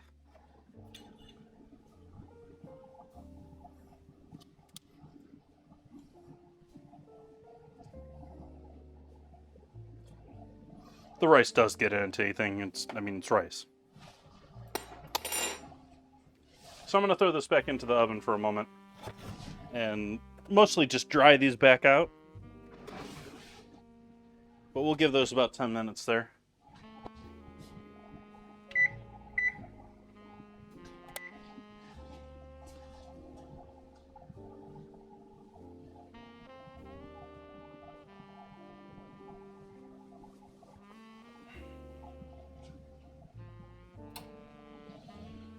All right, so moving on to our filling for our tarts.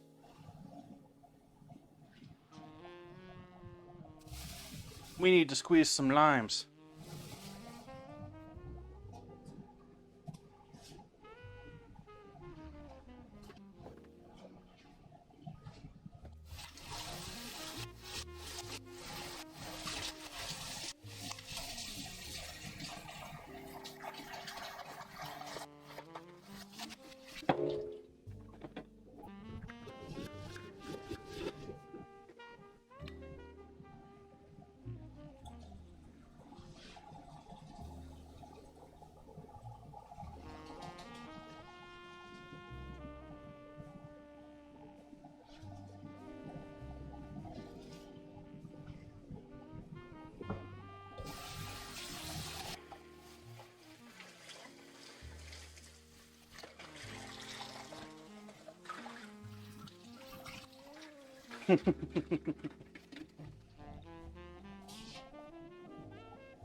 I'm sure there's a way you can have one with less than that, but do you really think it's a burger then?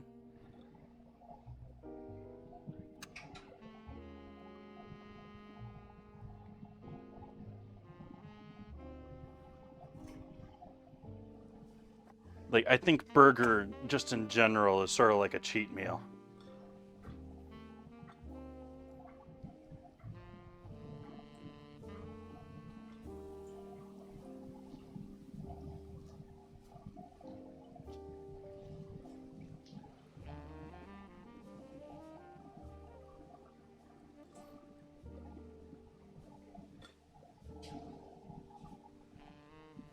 Oh, yeah, I know it's a diet issue.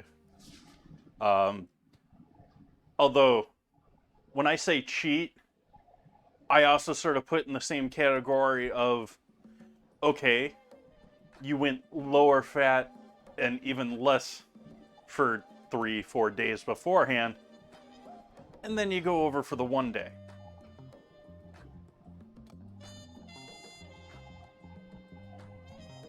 I think about it almost think about it as my cousin who's big into weightlifting, or at least used to be. I'm not quite sure these days. I'm a little out of the loop these days. I don't do social media nearly as much. But he used to have just ridiculously huge cheat meals, but at the same time, it'd be after working out for, 2 weeks in a row, or,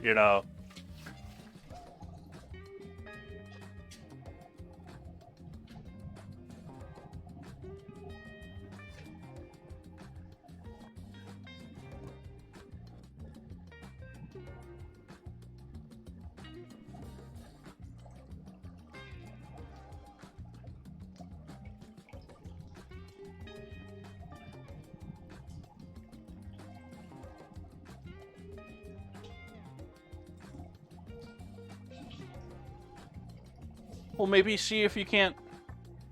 I mean, you're already finding it a little boring, so maybe you can't try and make it a little more boring for a couple more days and then splurge.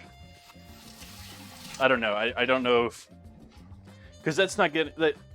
That's just health wise. That's not eating too much of this is going to throw my medicine off. Or. So please listen to doctors before you listen to me.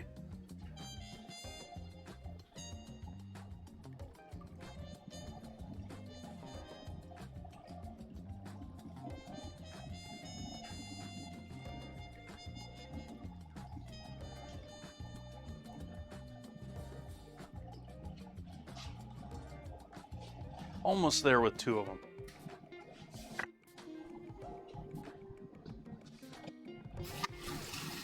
Yeah, it sounds like, yeah. Fatty foods are typically, they tend to set your stomach off. So it's probably, yeah. I understand why you're not going high fat. And that's not, there's just too much fat in your system. It's...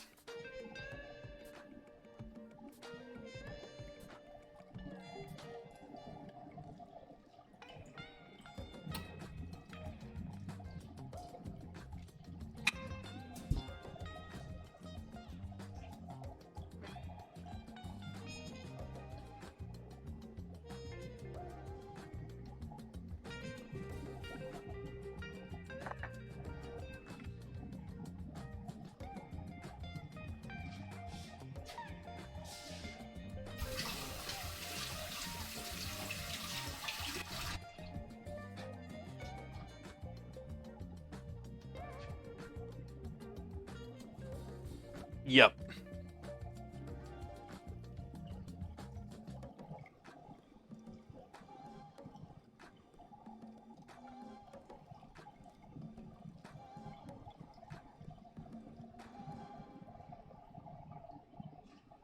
Neither one of them are really all that great in the world sense either.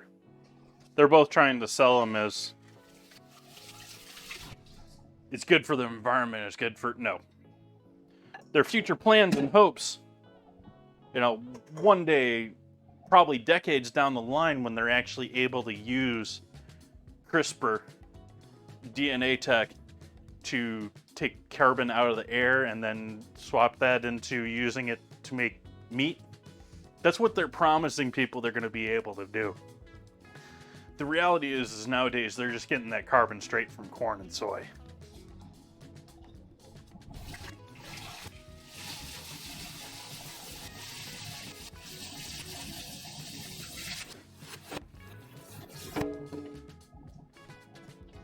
It's a while.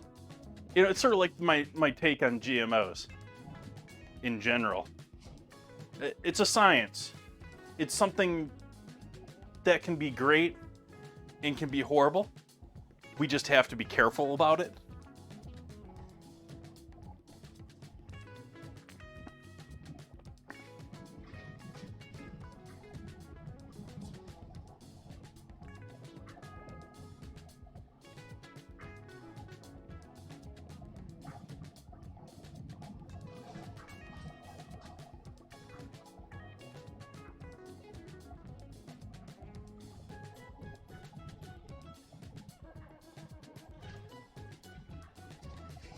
All right, what else do we got going? We got another minute here on our tarts for their second go. I don't want to get into doing my curd until those are out and pretty much ready to go. We're going to need a bunch of butter, yeah. Let's get the butter out for this. Oh, hey, let's hope I have more butter.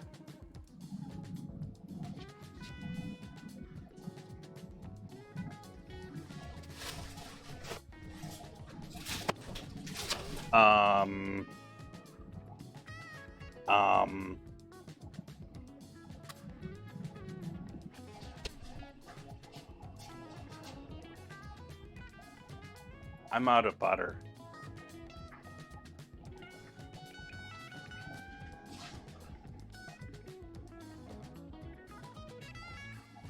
So I guess we're gonna hold off on our tarts. We'll do those on Sunday. We'll finish those off on Sunday.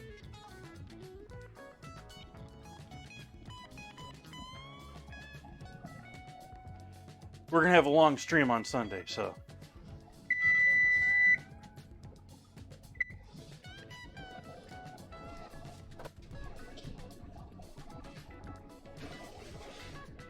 Yeah. Now those tarts are looking cooked through. Those will stay perfectly fine until Sunday. I can wrap those in some plastic wrap after they cool. And so yeah, I guess I'm making lemon curd on Sunday. Which is fine because I'm planning on doing Blitz puff pastry. Which, if you're not familiar, it's a little bit like a Blitz puff pastry is not really a puff pastry. It's intended to act a bit like puff pastry, but it ends up acting a bit more like biscuits, and it's sort of like a cross between the two as far as technique. Traditionally, in croissants in puff pastry dough, you're going to use a lot of butter. Give me a little bit of a break, midget head. I've already used 3 sticks of butter. I've used 3/4 of a pound of butter tonight.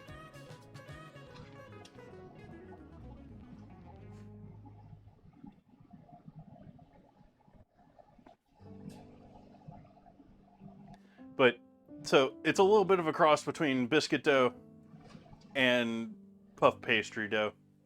Puff pastry, you're typically using like what they call the envelope method, where you make a basic water and flour dough, and then encase a giant brick of butter, refrigerate it, roll it out, fold it, refrigerate it, roll it out, fold it, refrigerate it, roll it out, refrigerate it, fold it, or fold it, refrigerate it. And this is somewhat in the same vein, but more like biscuits.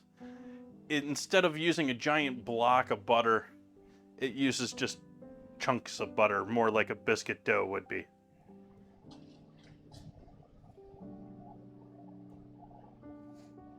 I am certain that I could probably substitute several things for it, Hedgehog. I can most certainly substitute oil for it. But when it comes to it being for a curd recipe, I just want butter.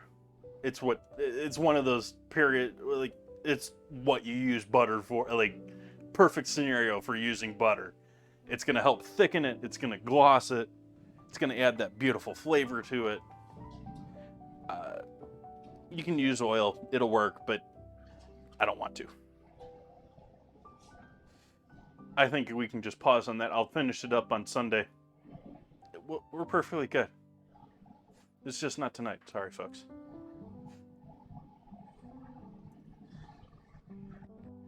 Which is actually something I really struggle with streaming and timing, and it's why I made Sundays an earlier stream so that I can do some of these longer projects, and maybe with a little bit more of an understanding that it's going to be even more like streaming, where there's going to be pauses, there's going to be hanging out.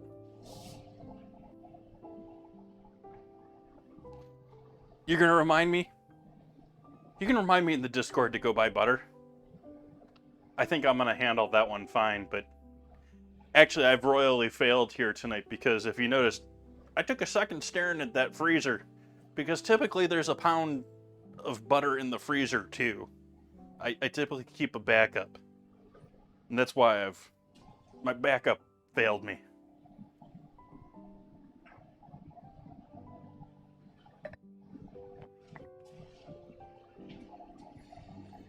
So let's throw this pie in the oven.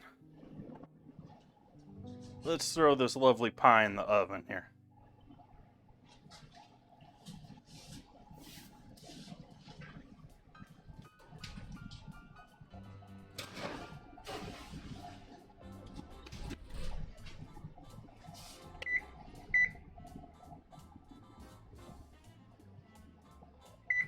We're going to give that a solid 45 minutes before I give that a check.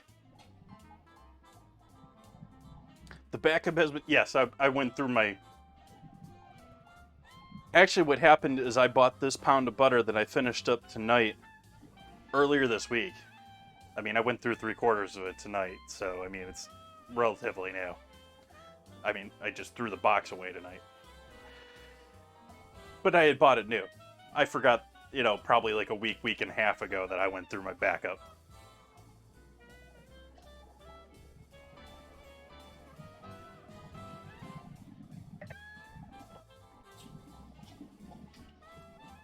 I picked up this wine. I do not know the name imagery as far as the vineyard. And it's just California wine, so it's most likely a blend.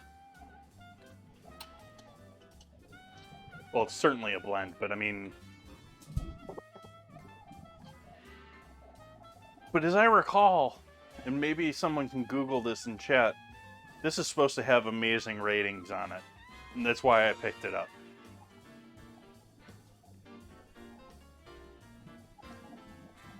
Let me see what it's like in Vivino.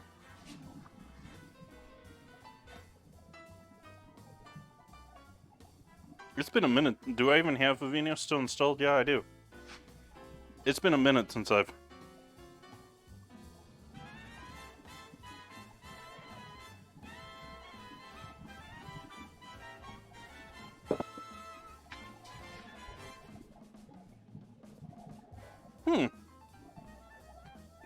Vivino giving it not so great of a rating.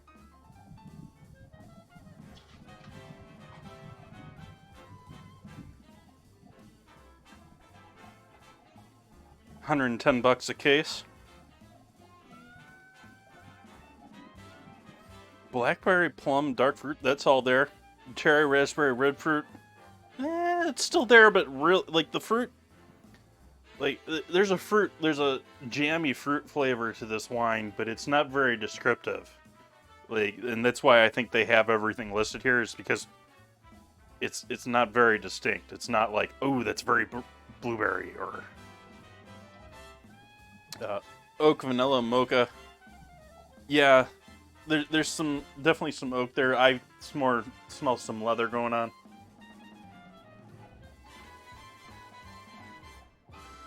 Maybe a little bit of barnyard funk.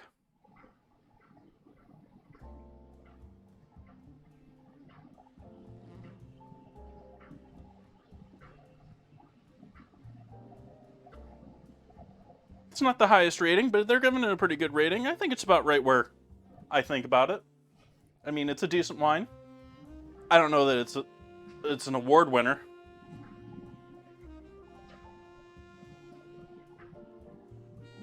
Drip the shoe. Not really, but yeah.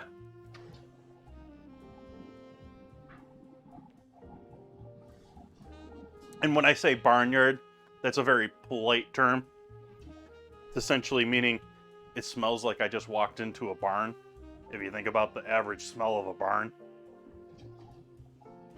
it's generally not the greatest smell. But I like it in wine.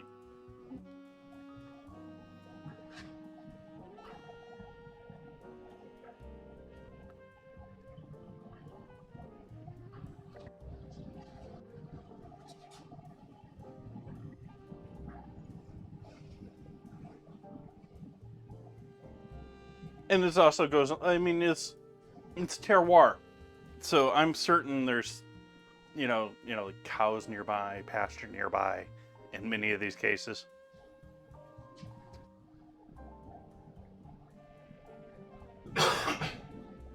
Excuse me. I actually muted the mic and that sounded louder than any other time I've coughed recently on stream.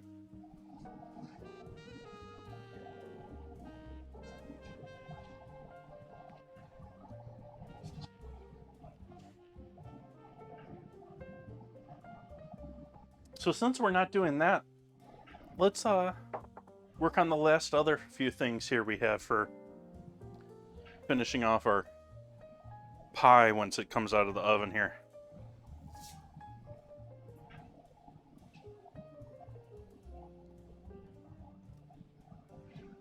I'll do up a bit more tomato.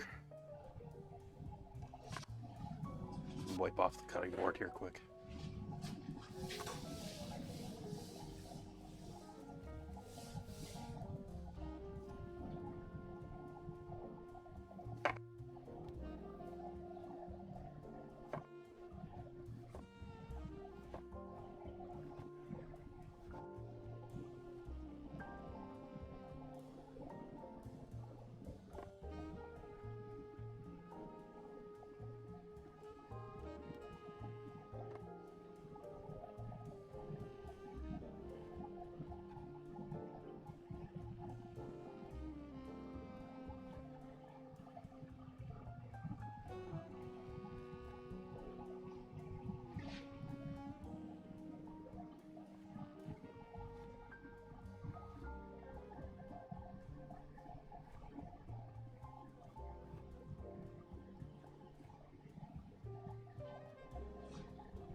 I'm certainly not going to need all of this tonight, so just cut off a hunk here.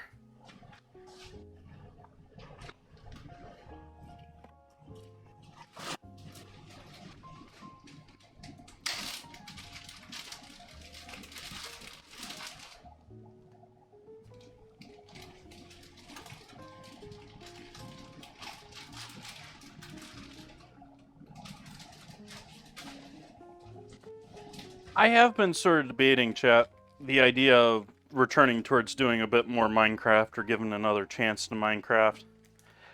However, at the same time, I'm wondering if I really want to do that under the same channel. And so I would love people's thoughts if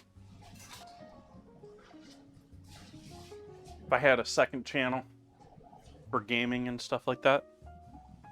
I certainly get a lot of suggestions from people saying, hey, you gotta be gaming, gotta be doing this, that, the other thing. But I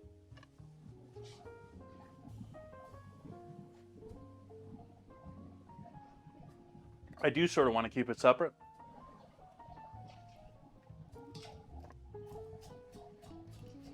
Just because expectations. People have been seeing me cook for ages on the stream, and that way they know what they're getting. If they log on to this stream, it's going to be food and drink.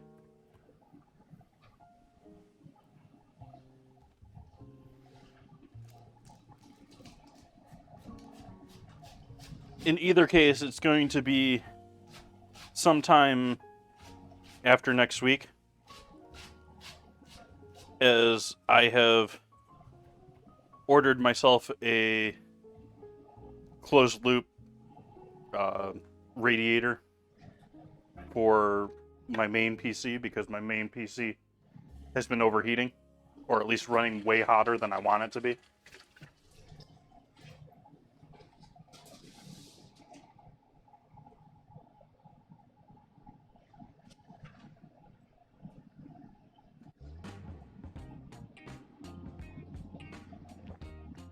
I might be doing that. You might see me do that and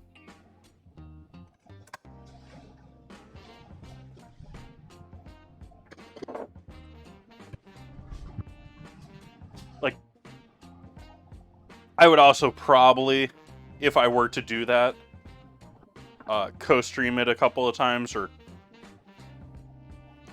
stream it from my main channel, like, hey, this is me over here, once or twice, and then just cut it off.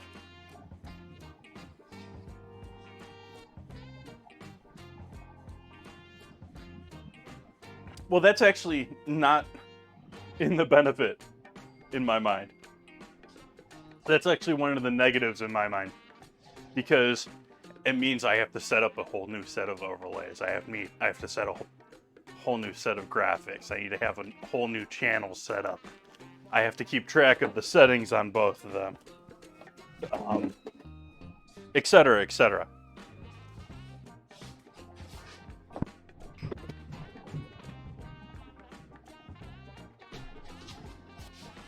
The heck? Just stay in there, stuff.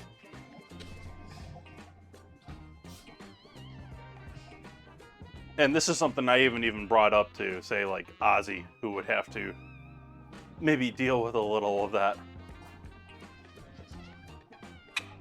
I'm going to put my blackberries in the fridge since I'm going to be using those on Sunday now.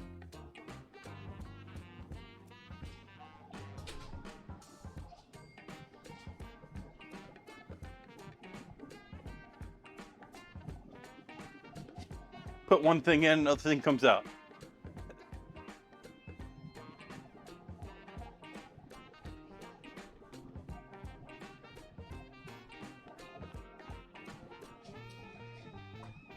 What do I have as far as ketchup and mustard right now?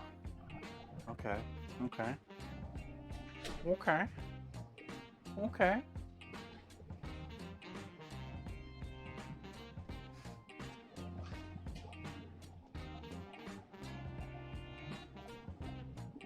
I've thought about that quite a bit, Zeeks, and there are... there's a number of streamers that are already going after that market. There's actually a couple of streamers here on Twitch who are actively in essentially the career of making books off of games. And then they stream their development work or their final products online to show it off and to sell their books. And I've thought about it, and there's a couple of games out there that probably have enough food in them that I'd be willing to do stuff for them. I tried it in the past with New World, but I want nothing to do with that game anymore. And it seemed like they sort of tried to get people back into it again this year. I sort of expected them to try and bring more people back into it again with the new holiday. But it seems like they sort of failed at that. It seems like WoW sort of trumped them at the same time.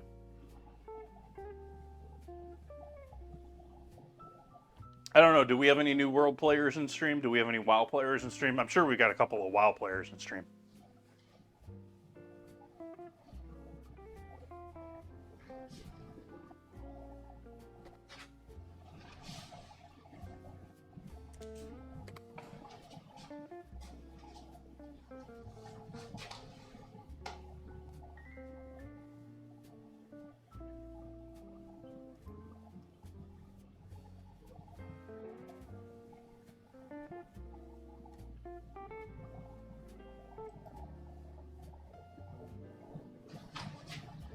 Oh, hey, right on time.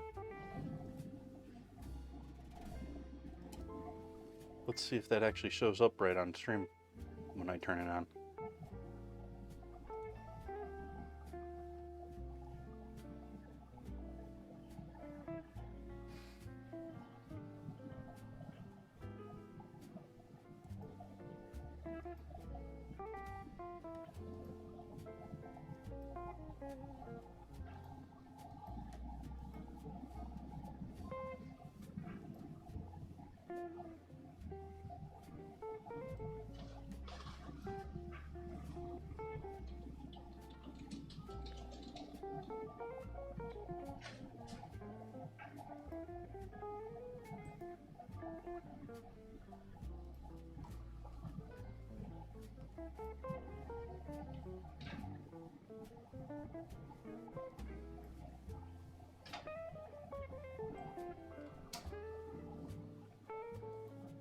And that isn't showing.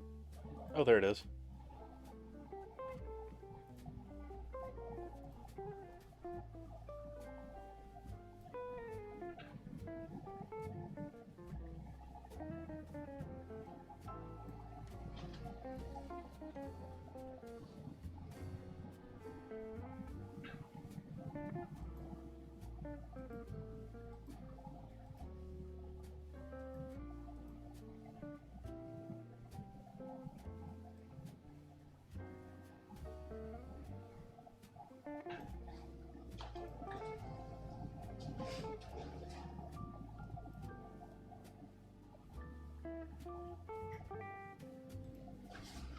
Okay.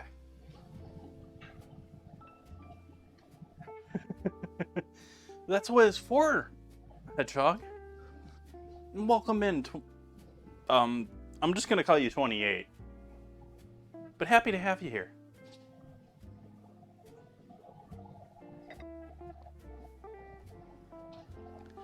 Yeah, I had really high hopes for New World, and I sort of got to 60. I basically sold my way to 60 and found the crowds on the servers because I was on one server that completely died as far as population. Moved to a second server that was already dead when I moved over there. I thought it was a higher population server than it was. And in both cases, I found like people for groups and guilds being very clicky already. Oh, we moved over here from such and such game. We already all know each other. It was not very welcoming. And then, yeah. And I didn't really like the changes they were making at the time. I'm sure people jumping into it now love it.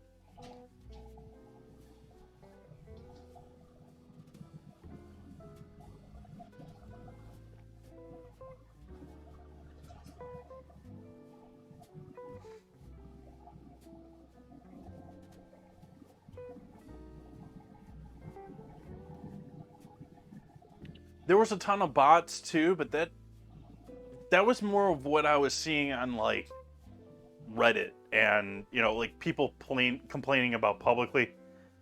Bots exist.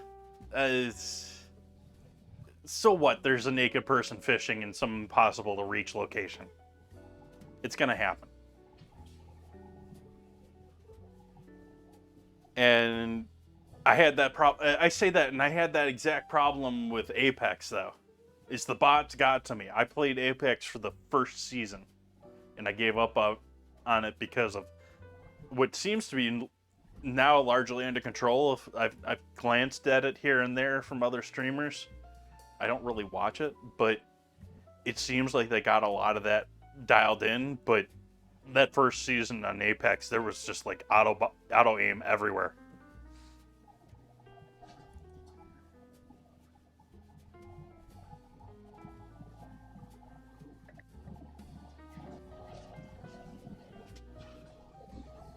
I think I'm done with New World until... I think I'm done with New World. There's a possibility, there's a potential that they have this amazing update or something to the game that draws me back in, that I gotta give it a chance, but the community just basically destroyed it for me.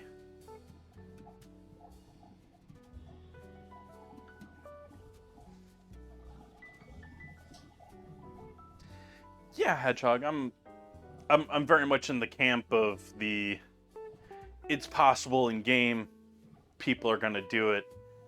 I don't necessarily view what many people would call exploits or things you can do normally in the game as like cheating. It's possible in the game. The designers allowed it to happen, as far as I'm concerned. And if they're a responsible business, they're updating it, and they'll get rid of it if they don't want it.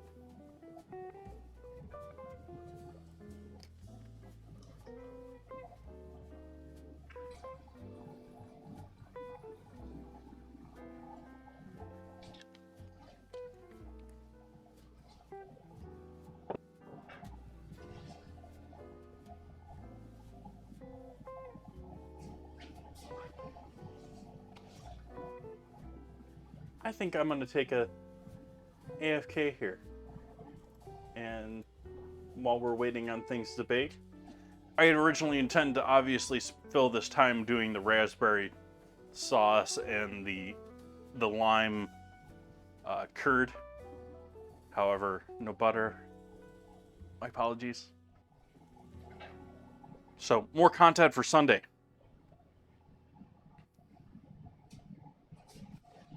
So, I will be back here in 15 minutes or so and cut out a good part of that bacon time.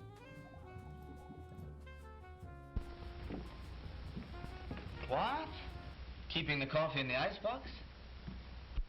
Yes, Mr. Jones, it's a new kind of coffee, roasted by a new secret process. Hence, this new none-such coffee has a different flavor, a flavor preserved by vacuum packing, the flavor retained by refrigeration after the jar has been opened. Just taste it. You can't miss that delicate aroma, that clean, mellow taste. Yes, in cooking, the way to a man's heart is most of all through the coffee pot. In every jar, you'll find 3 special pointers, valuable in all methods of making coffee. Try new none-such coffee now. Use half the jar. If not 100% satisfied, get all your money back from your grocer without argument. Special for movie week, only 28 cents a pound, plus 3 cents refundable deposit on the jar.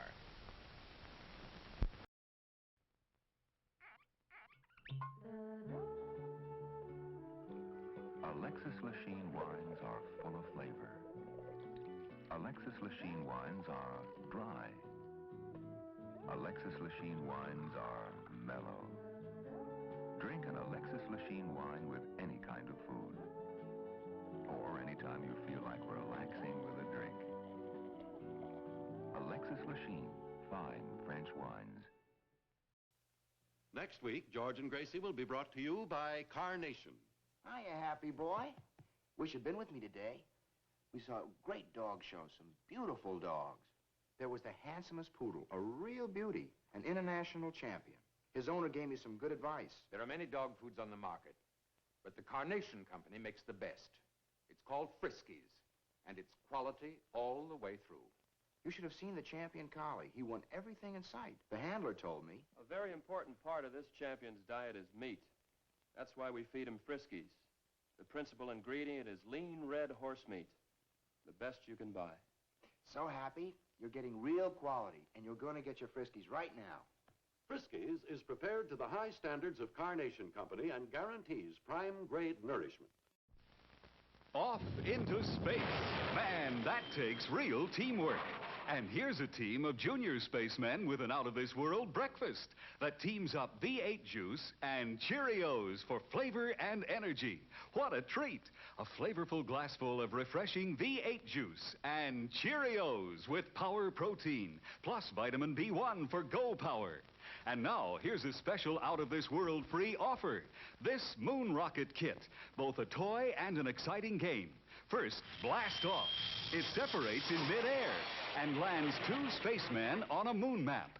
You get this wonderful game only through this free offer. Send your name and address and 1 V8 label plus 1 box top from these specially marked packages of Cheerios, Kix, or Frostios to Moon Rocket Kit, Mount Vernon 10, New York. Get Campbell's V8 cocktail vegetable juice with any one of these Big G cereals.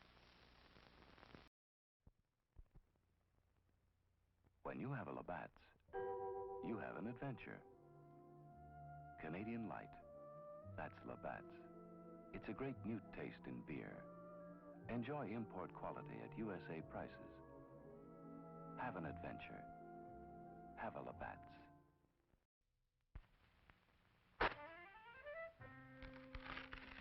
There's no other box of facial tissues like this. Scotty's new Magic Oval box. Only Scotty's give you tissues that float up gently, one at a time, and come out in neat handfuls, too, because there's a Magic Oval inside every new Scotty's box. Only Scotty's Magic Oval can give you tissues that float up, smooth and easy. No tugging, no tearing, no extra tissues tagging along. And Scotty's Magic Oval does even more. It lets you reach in for tissues by the handful, all neatly folded, just right for pocket or purse.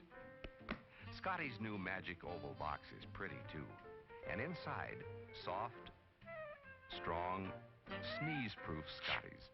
Remember, for tissues that float up smoothly and come out in neatly folded handfuls, look for Scotty's pretty new Magic Oval box, the only one of its kind. Folks, why do you eat Wheaties? We like it. But did you know it's always been whole wheat with all the bran, and bran is one of nature's best sources of food fiber. That's news to us. Wheaties breakfast this morning? Sure, it helps me feel fit. But do you know Wheaties has bran fiber your body may need? That's news to me.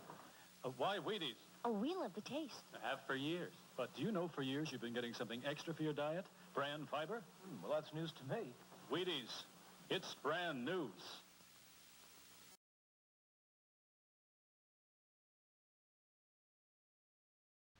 Hey, kids, look what's new. A brand new cereal, just for you. Twinkles, the new star-shaped cereal in the storybook package. See? Inside, delicious, crispy, crinkly stars. And outside, a real storybook. All about Twinkles, the magic elephant. See him fly with his rotor tail. Watch him do tricks with his magic trunk. Meet Twinkle's friends, Fulton the inventor, Sanford the parrot, Wilbur the monkey, and more. Read all about their adventures on every storybook package of Twinkles. And wait till you taste those golden little stars, filled with the goodness of energy oats and corn. Remember, only Twinkles has the storybook package. Just tear the magic line and your storybook opens. Twinkles, the new star-shaped cereal in the storybook package.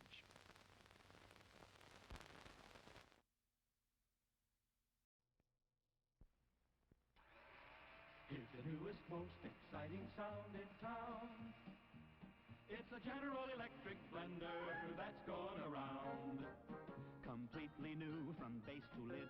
Take it apart, see what they did. The non-skid base is the lowest you'll ever see.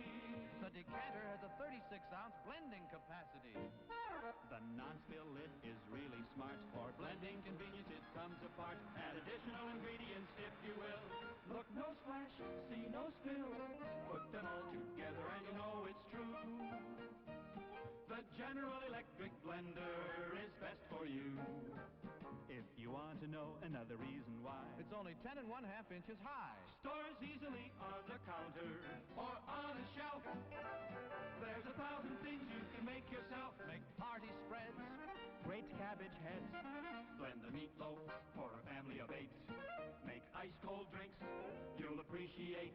Now's the time for you to buy the General Electric blender. Did he say only 10 1/2 inches high?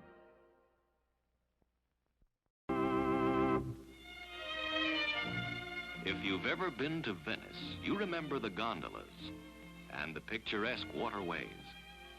And you remember the food, too. Superb food, prepared with that very special Italian touch. The same special Italian touch that Chef Boyardee sauce with meat can give to your meals over here. Because the recipe for this tangy sauce has been brought over from Italy by this famous Italian chef.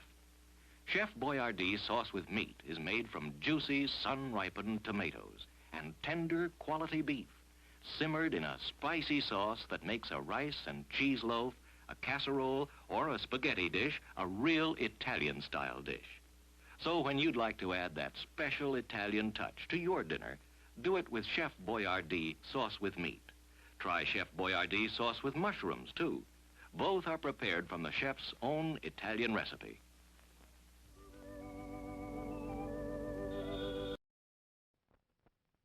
Schmidt's Blue Ribbon Bread gives you 7 ounces of non-fat milk solids in every loaf, the equal of 90 quarts a year if you serve it regularly. Every sandwich you make, every snack, gives you extra milk. For wonderful flavor combined with sound food values, serve Schmidt's Blue Ribbon Bread in the pantry pack.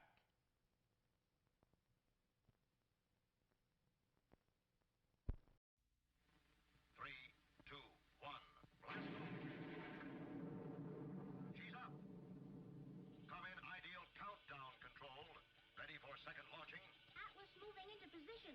Fuel her up. All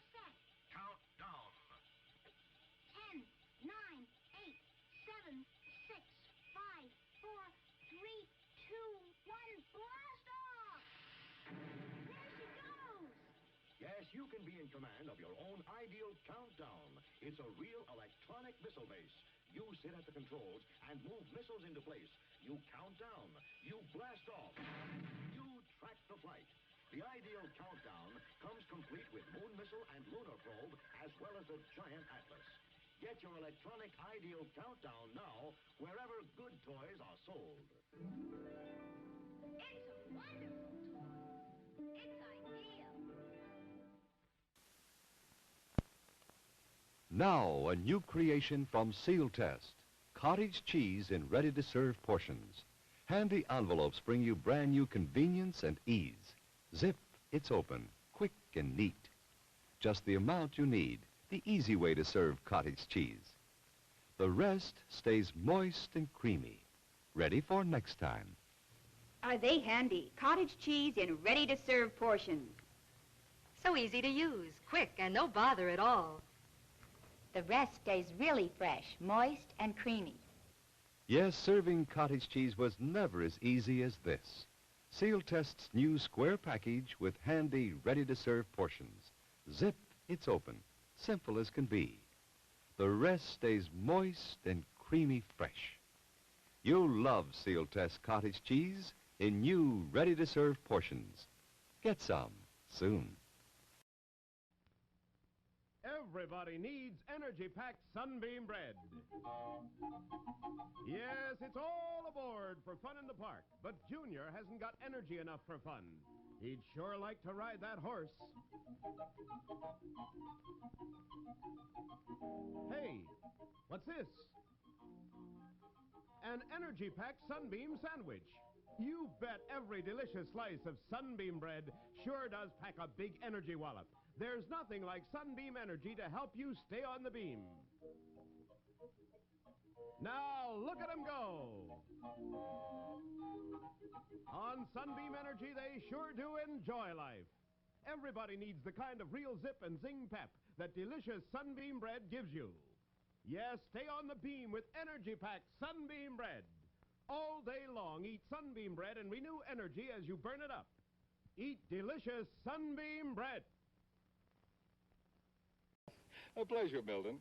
In just a moment, we'll see how well Milton does at the Pentagon. But if you want to see busy hands at your house, just you offer this lively Christmas party dip that's so good to serve with king-size Fritos corn chips.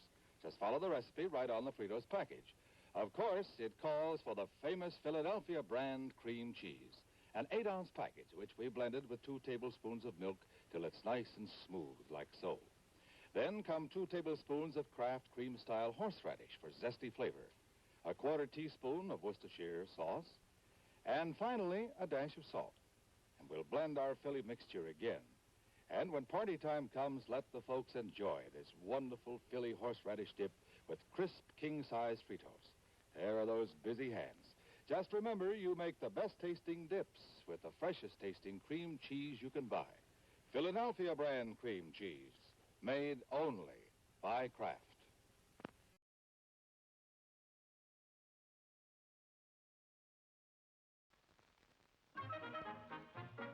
And now, from the popular comic strip Peanuts, here are Charlie Brown and his friend. Why, thank you, Charlie Brown. Thank you, Charlie Brown. What's the occasion? Has Charlie Brown had another baby sister? No. Ford has new economy twins. So he's passing out chocolate cigars to everyone. Everyone? Yes, everyone. You bet your boots, everyone. 'Cause it's just like they said. We've got something big to celebrate.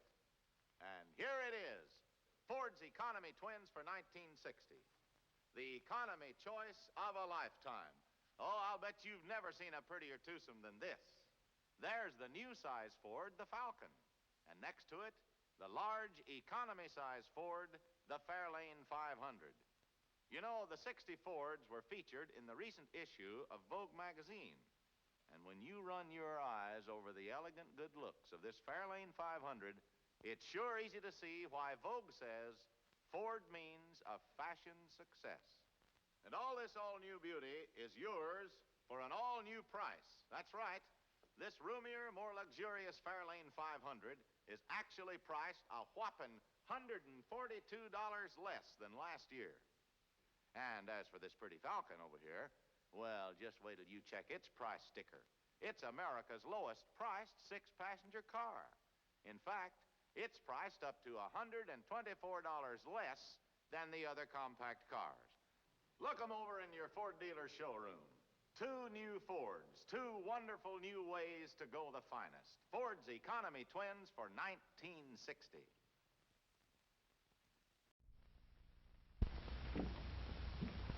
What? Keeping the coffee in the icebox? Yes, Mr. Jones, it's a new kind of coffee, roasted by a new secret process. Hence, this new none-such coffee has a different flavor, a flavor preserved by vacuum packing, the flavor retained by refrigeration after the jar has been opened. Just taste it. You can't miss that delicate aroma, that clean, mellow taste. Yes, in cooking, the way to a man's heart is most of all through the coffee pot. In every jar, you'll find 3 special pointers, valuable in all methods of making coffee. Try new none-such coffee now. Use half the jar. If not 100% satisfied, get all your money back from your grocer without argument. Special for movie week, only 28 cents a pound, plus 3 cents refundable deposit on the jar.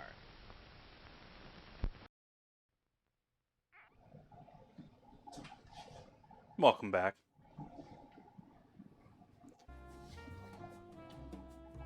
Still got a couple minutes waiting on our pie in the oven. And I actually want to give it a couple of minutes to chill and relax after bringing it out of the oven. So we're still sort of just hanging out here. In the meantime, I have poured the last of my wine. So this is the last of the wine out of that bottle. And I have wrapped up our shells from earlier. They got some nice golden color to the edges there, as you can see. But they're wrapped up in plastic, so we'll hold these until Sunday. We'll take a second chance at that lime curd and blackberry sauce tart.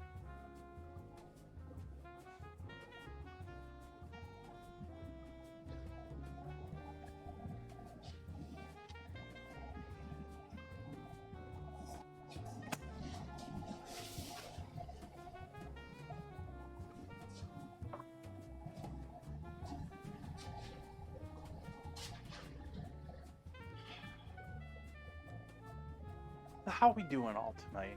Everyone ready for the weekend? Everyone ready, I don't know, depending on what business you're in, for the big rush of the week, or to relax? Enjoy a little time at home?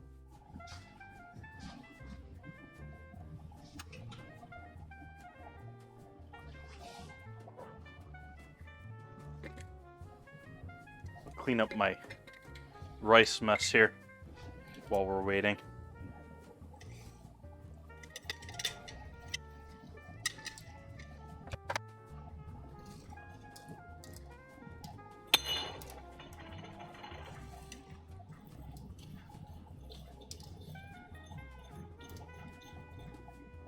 The oil from the rice is sticking it to the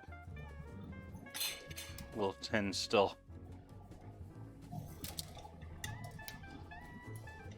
Even just, it's primarily oil actually from the rice. I mean, these are brand new tins. It's not like they're coated in oil or anything.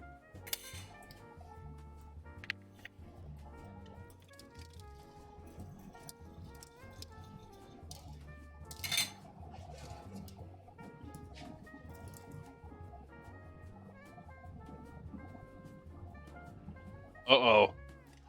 Sounds like you're living near me, Hedgehog. Weather outside lately has not been friendly. Today wasn't too bad, though. It was relatively tame tonight.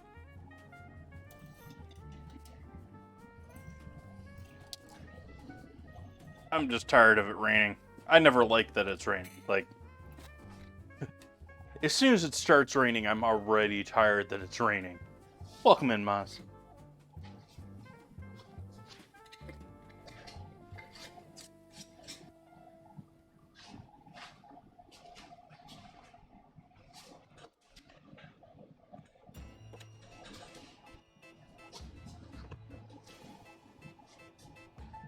But yeah, we had 60 to 80 mile per hour winds this past week here in Sonoma County. So yeah, I could deal with a little less wind too.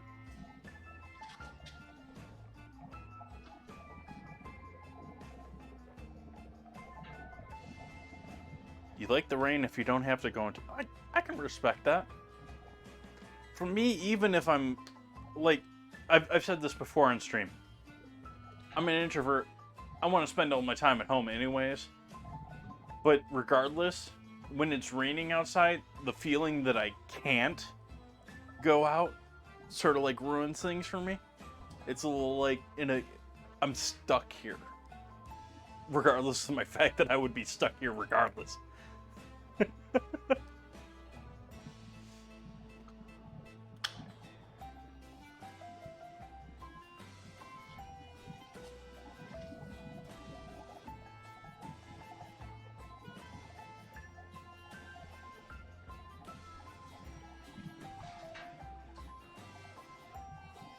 I should get rid of the timer because the timer isn't quite right. We got a little bit closer to 3 minutes still going here.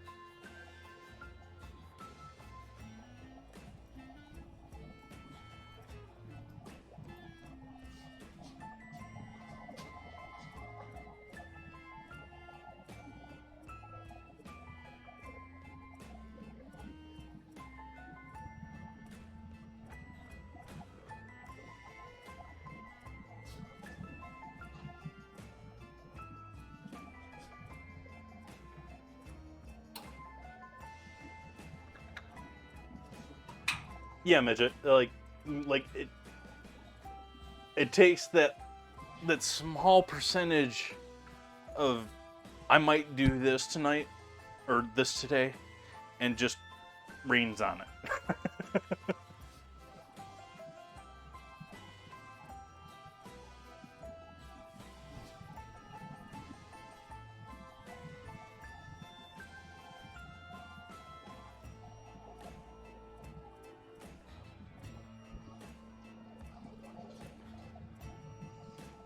We're doing pretty good on my stream tonight.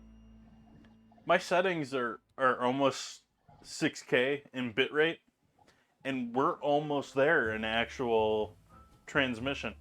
We're looking at 5,700 kilobytes. Doing pretty good as far as the stream tonight, and it's just like solid straight line, which is amazing considering I've lost internet and power twice this week. That's pretty damn good.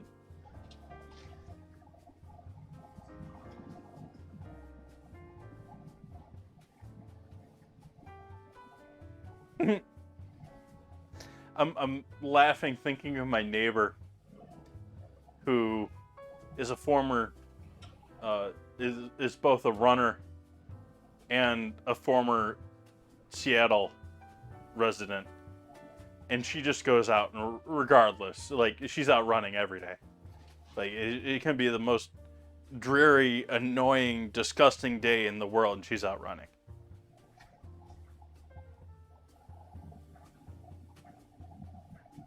And not me though. I'm staying at home warm, wrapped up, cozy.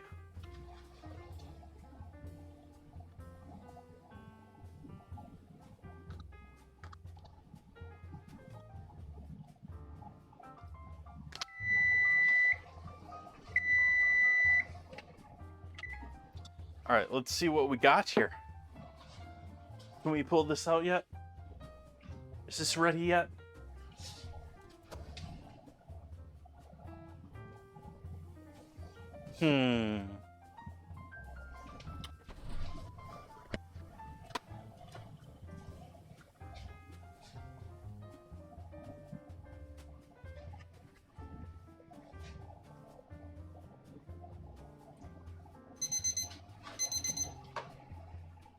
Hush timer. Or temperature probe.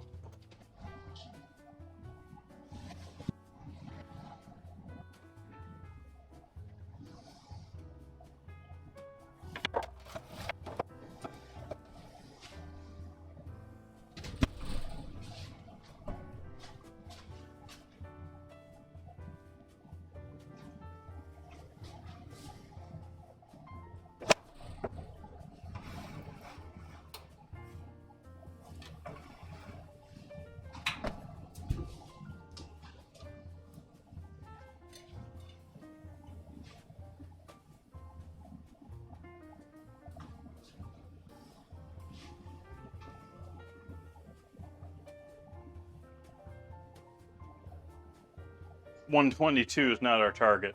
We're looking to go a bit higher than that. And it looks like we're not going to get there, so we're going to have to throw it back in there a bit longer.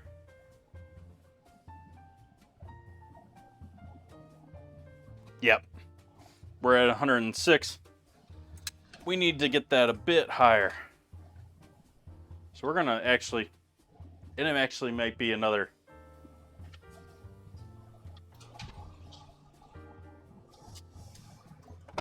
Darn it. I mean, no. Yeah, it'd be rare right now. But if you look at the top of it, other than the cheese, that pie's looking a little rare too. So I'm not too worried about that.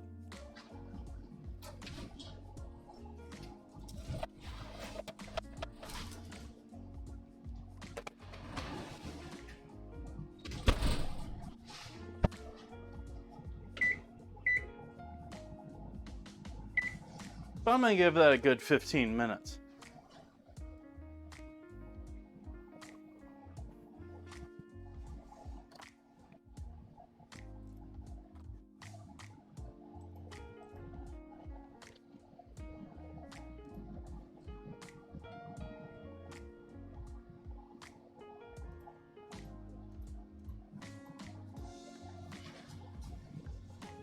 Oh, come on.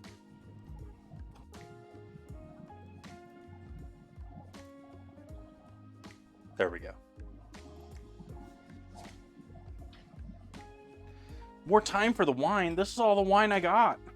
I drank all of it. There ain't none left.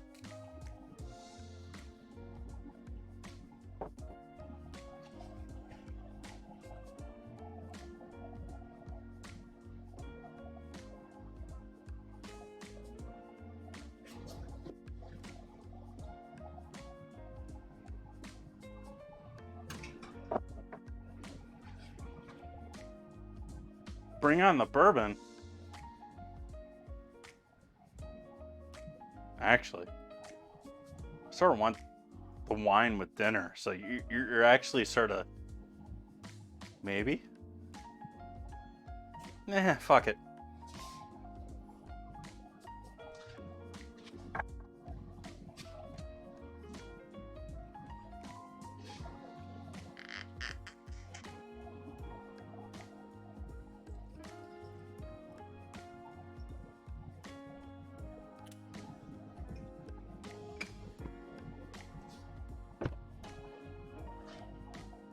Cheers, sucks. Happy Friday.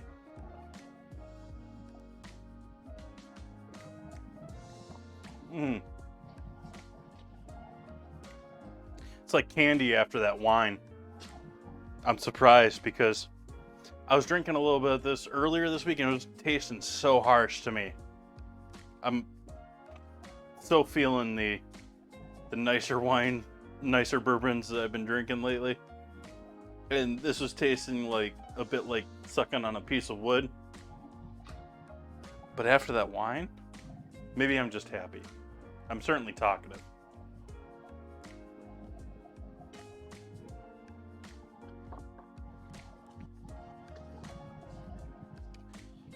But hey, I had a family member under the knife tonight. I feel like yeah. Thankfully, things have gone well.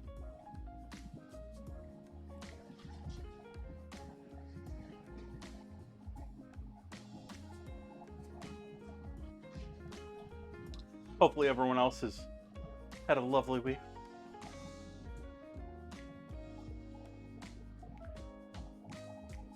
Yeah, everyone's okay. Close family member actually was supposed to happen over the holidays. It was supposed to happen during Christmas, but got delayed till today and was, yeah, knee surgery. Seems like it's gone well. I mean, it's been less than 24 hours, so there's obviously been no complications at this point, but I'm happy to hear that things have gone well. I'm very happy to hear things have gone well.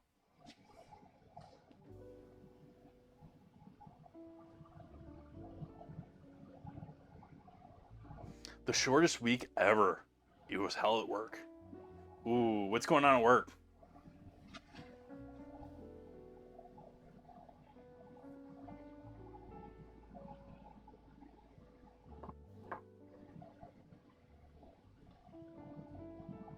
In its defense, as a screw top, I have pretty much just sucked that down. It's a smooth drinker.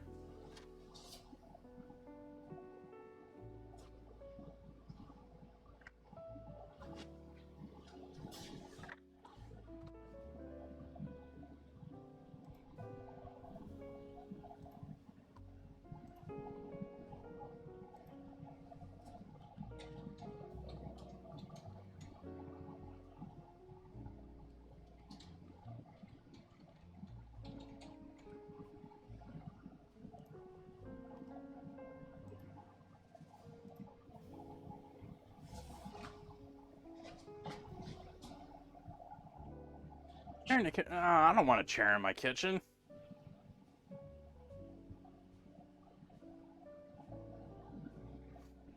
Sitting's not good for you anyways.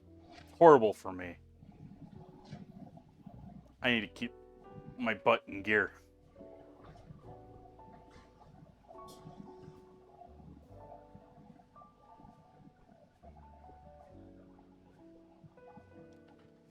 Though, I mean, what's everyone's favorite chair out there? Is anyone out there spent money on their chair?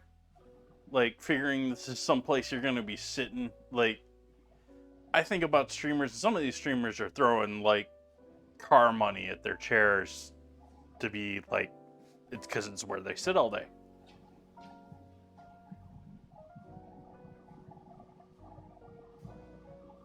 Uh-oh, Cosmic. Hopefully it's not too much. Well, then again, well, you sort of want it to be too much, because then you'll actually get someone to replace that person. Otherwise, if you cover it all, then they start realizing, oh, hey, we don't have to pay that money for that third person.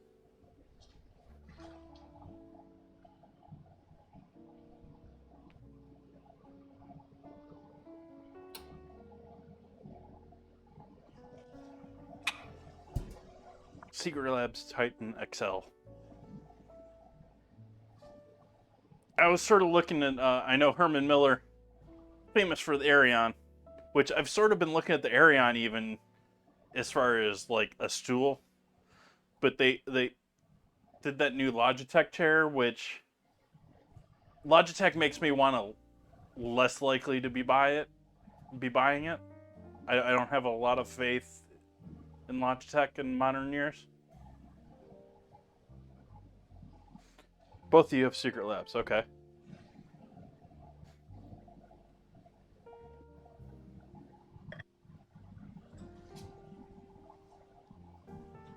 I sort of feel like I'm in this treadmill of chair. I've gone through 2 or 3 chairs now as far as my stand-up setup. And the first one I sort of understood because the cylinder went on it. Like, it's a taller chair. It's doing a bit more. I'm not exactly a light dude. So that I understand. This most recent one, the way it is broke, it's just making me feel like it was a cheap chair. And I'm like, am I underpaying for what I'm getting? Do I really need to spend more money to get a decent chair?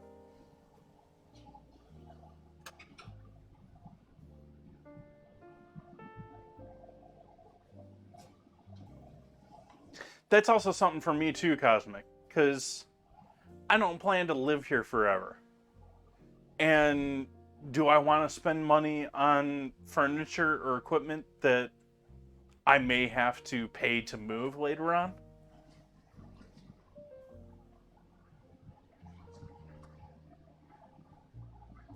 Because that's a big killer towards things, like you try and do a cross-country move in the U.S., and you immediately start calculating, okay, what is it worth me spending money on transporting across the U.S.?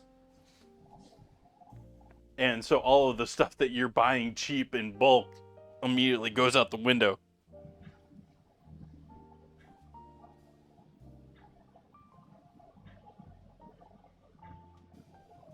Didn't get a chest hair until you worked remote. Yep. Saved for this chair all year. Got a Christmas present to myself. Got the best. Got the Joker. Okay.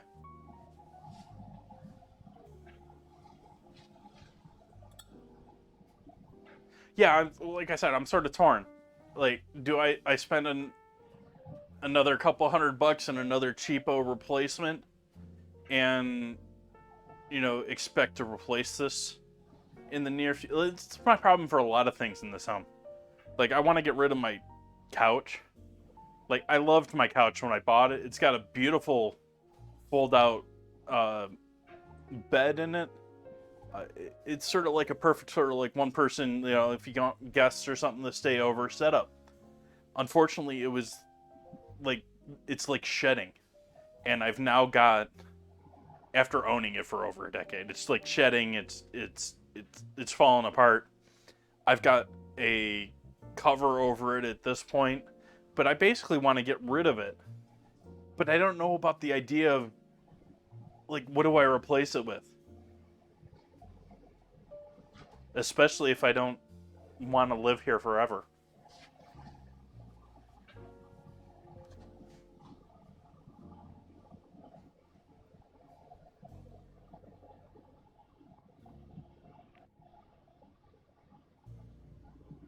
Yeah, that's very much my thought, Cosmic. I mean, all the furniture in my old, and I don't care. I mean, essentially all the furniture in this house, other than some of the shelving, is from before I moved into this house. And I don't know how much of it I want to take with me, and I don't know how much more I want to add to what I will be taking with me when or if I move somewhere else. I'm very much at the point where it's time to move, just because I've been here a decade. Yeah.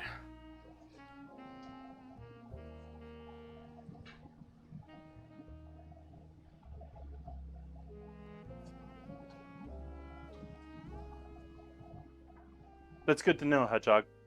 That it's lasting for you. That's a major thing for me with the Herman Miller. Like, I sat in the Arion chair probably when I was in high school or earlier, and absolutely in love with the chair. Would love to have, but I mean, it costs an arm and a leg. It's over $1,000. Granted, they have payment plans that can make it a little bit more affordable, and it's got a, like, what, 12, 15-year warranty on it? But that's a big, I mean, that's something to chew on. Like, are you going to be there long enough to make it worth that? And that's what I'm sort of thinking about. Like, do I make that jump?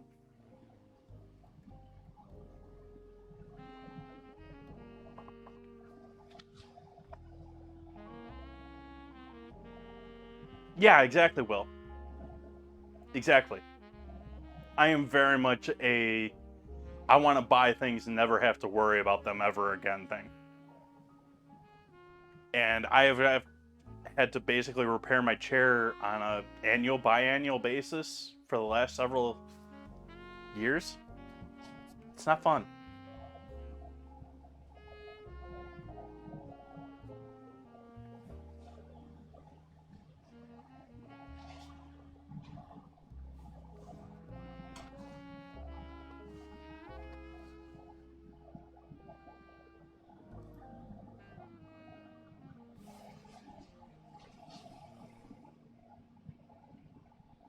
Yeah, it's closer to 2 minutes than a minute and a half.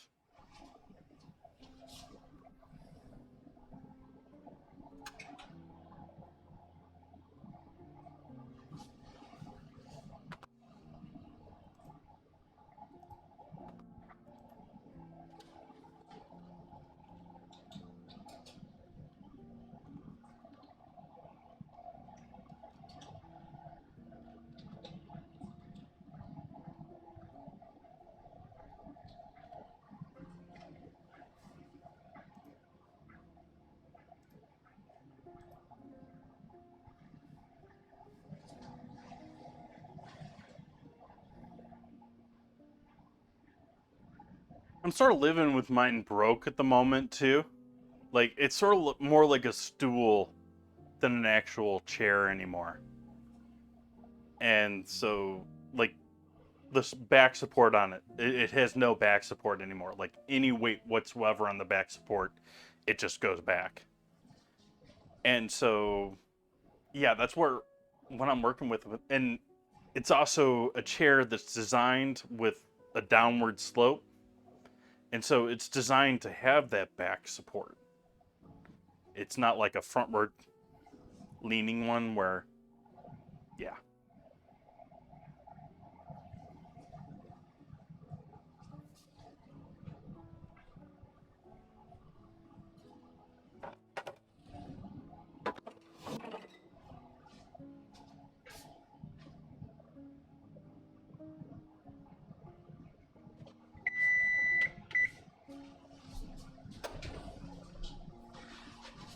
Let's see what we got.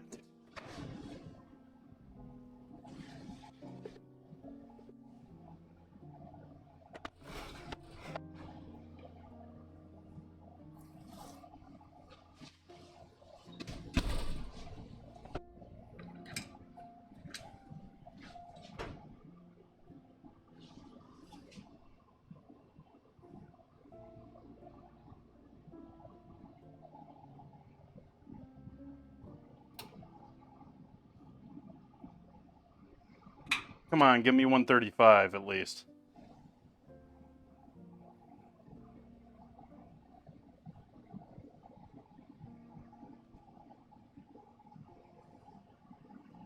Oh, that's 1 degree under what I would be like. Okay. It flashed 35. Flash 35.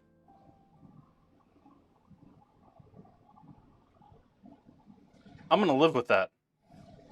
We're going to let that hang out.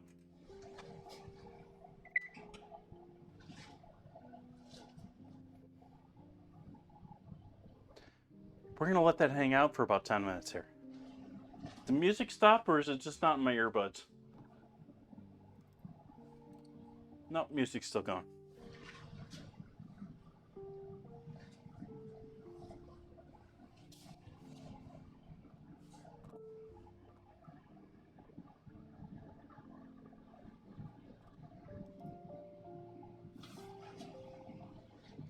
My earbuds tonight, the signal... I assume rebooting the computer is going to fix it. But my earbud signal has been in and out, cutting in and out. I've only been hearing about half of what I'm saying and half of what's going on. And so... we'll see you on Sunday. Well, 135 is generally a medium rare temp for a steak. Yeah, for a steak. Words. That's the 3rd time tonight I've reminded myself that I'm supposed to be speaking clearly. And so, hopefully we're okay.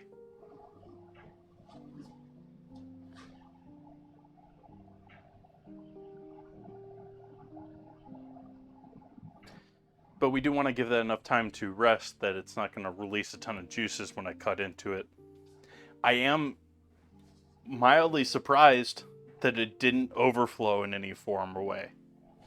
And that the cheese basically stayed whole. I really expected the cheese to melt and still be able to see the lattice there much more than just in color.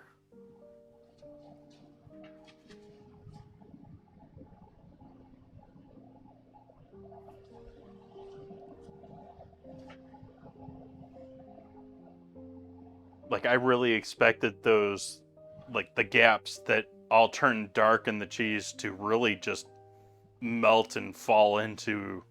They stayed solid. Which actually probably helped me in the overall cook. It probably sped things up because it trapped all the steam, as I was saying earlier.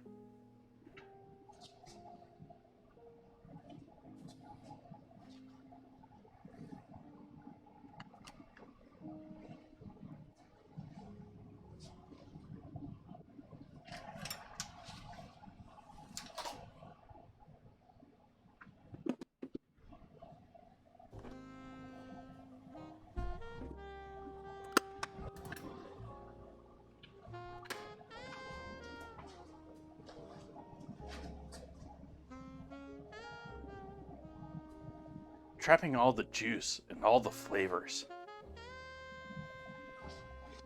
Which, absolute lie. Absolute fairy tale. The only thing you're losing when you cook things is water weight.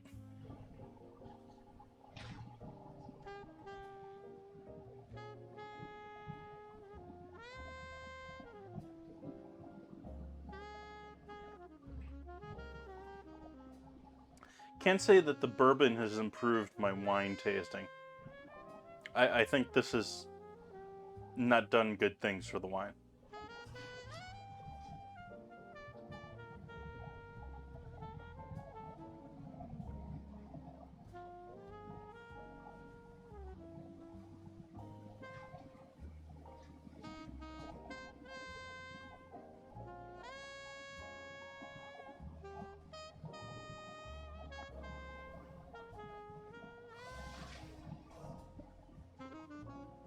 Anyone got any big plans for the weekend?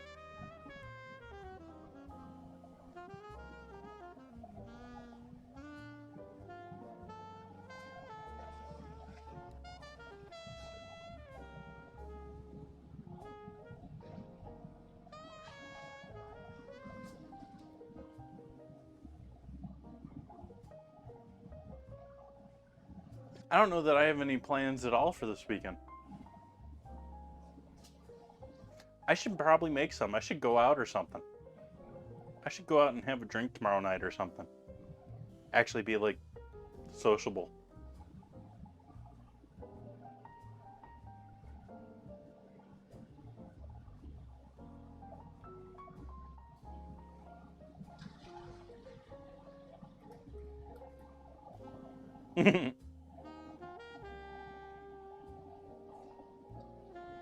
Obviously a fan of that game. I've never been a fan of being scared or surprised. Maybe I got enough of it already.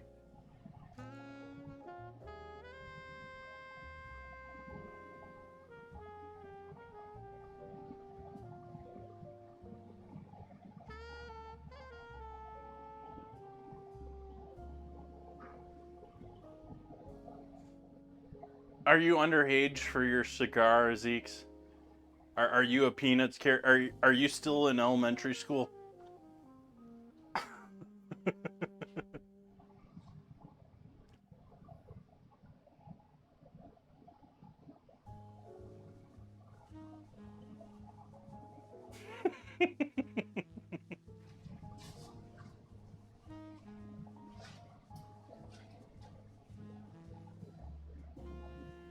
Apparently that dude that does the Ford commercial was like, he's before my time. Like, I never saw him really on TV or noticed him being on TV. But apparently he was like a big thing back then. Like, he was like their like sales dude.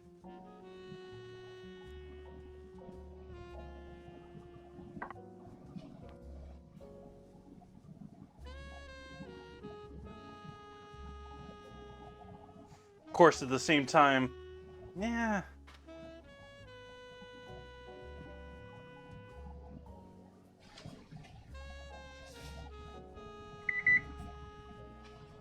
Make sure that oven's off.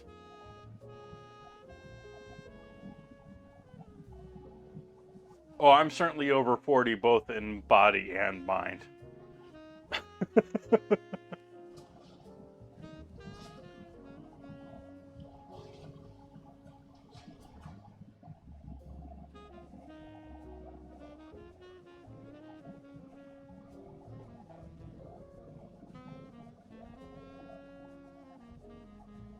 A racer car.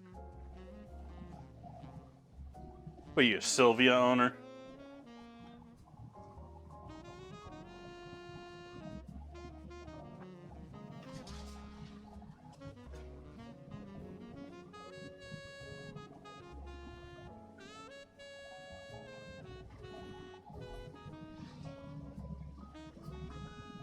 Gotta have that JDM.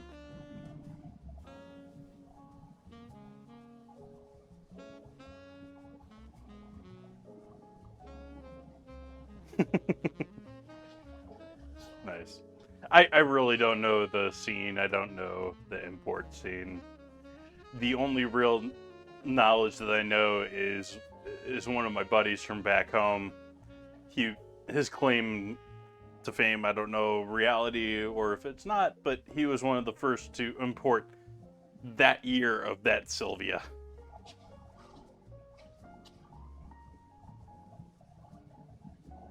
It's been a minute since he was a cool dude.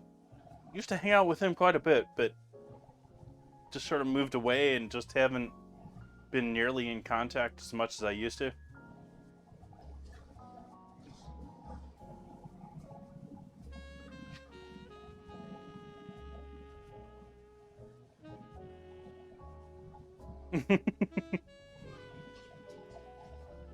That's closer and closer to where I'm getting these days, Hedgehog. Like, high school, as a teenager, like, I knew everything that was out there.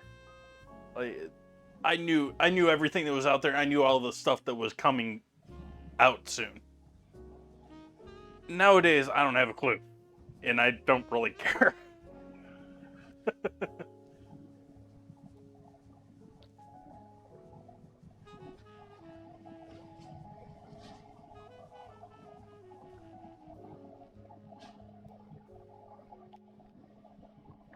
I mean, as a kid, I had subscriptions to Motor Trend, Car and Driver. I used to read them. I used to know all the stuff going on. It's been years since I paid attention to really any of that. Yeah, I think the real reality that I came to was that I'm never going to waste my money to go racing on any of these cars. At best, I'm going to rent something. I don't know why I'm wasting my time reading all this.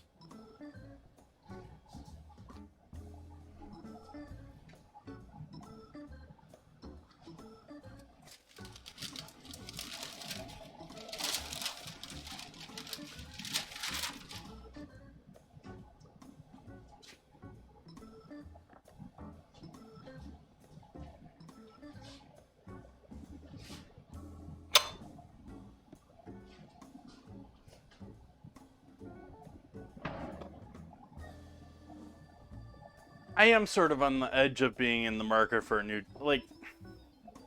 I like my truck.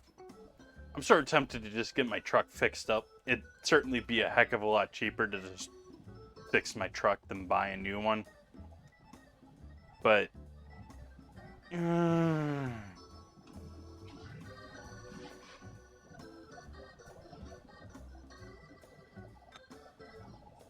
thank you, Will.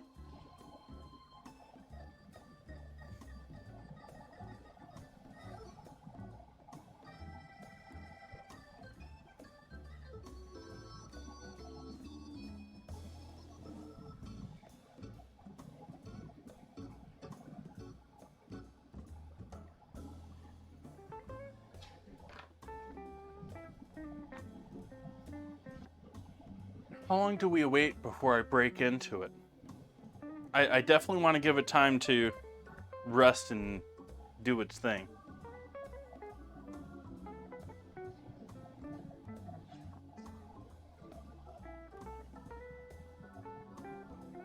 Yeah, we're up there, Zeeks. I was actually, worried about how long tonight's stream was until I ran out of butter.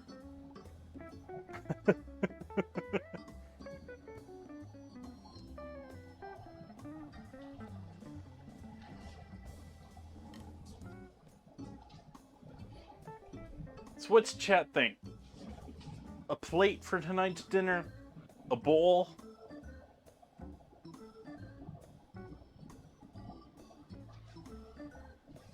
I'm sort of thinking a bowl.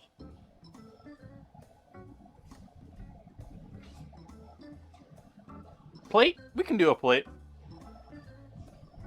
I'll take chat's suggestion.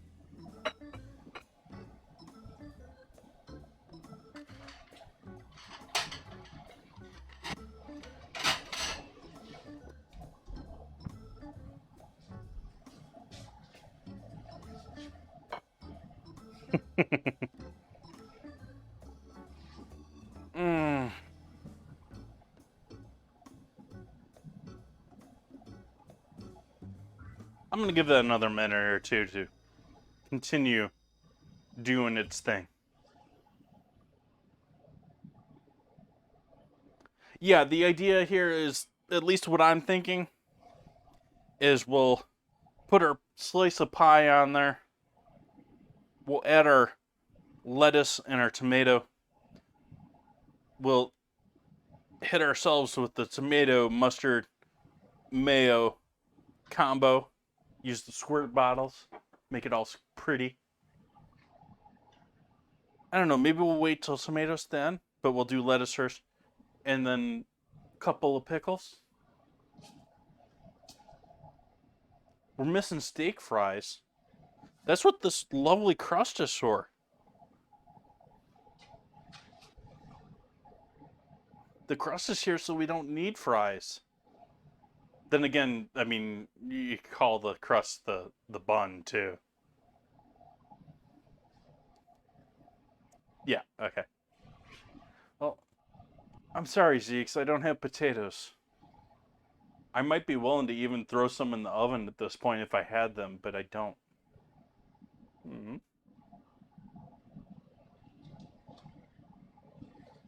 I have some sweet potatoes, but I don't think sweet potatoes and honey or any real gonna go with this.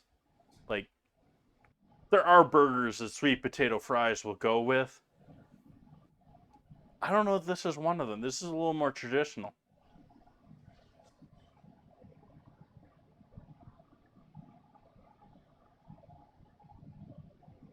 They are delicious.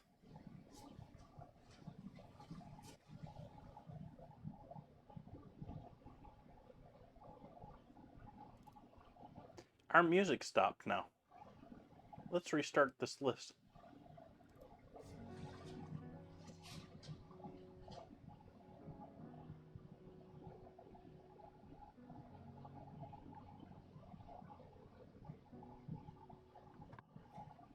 Alright, let's see how this slices here.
Well, it's cooked through.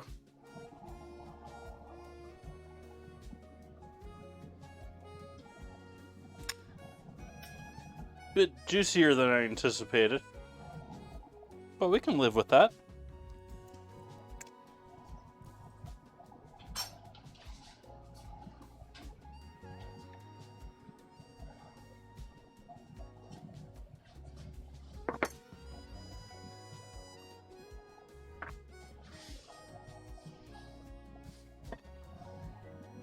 It's a little warm.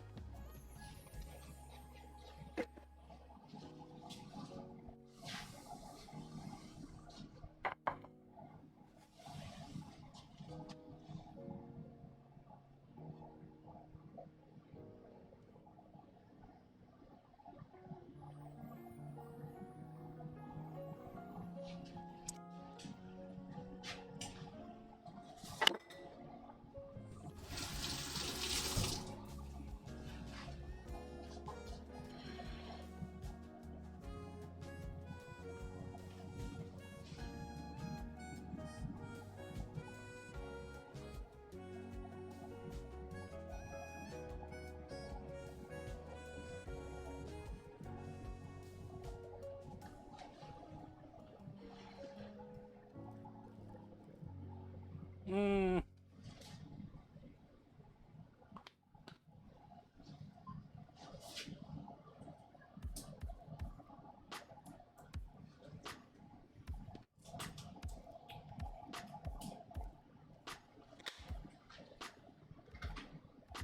Oh, hey. There's a safety label on this thing.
Start at Will Poker. Certainly taking some dessert design cues there. Lots of squirt bottle. Lots of little slice on the side. Lots of little decoration on the slide. We got lettuce instead of some whipped cream. Yeah, $30 a slice. That's honestly where I fail the most as a food business person. Like, I love cooking for people. I love cooking for people. I hate trying to extort people for money for cooking for them.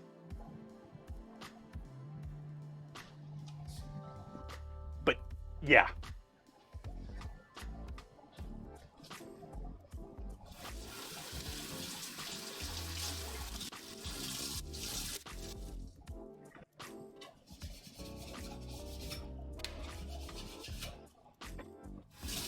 How so, midget? How so, hedgehog?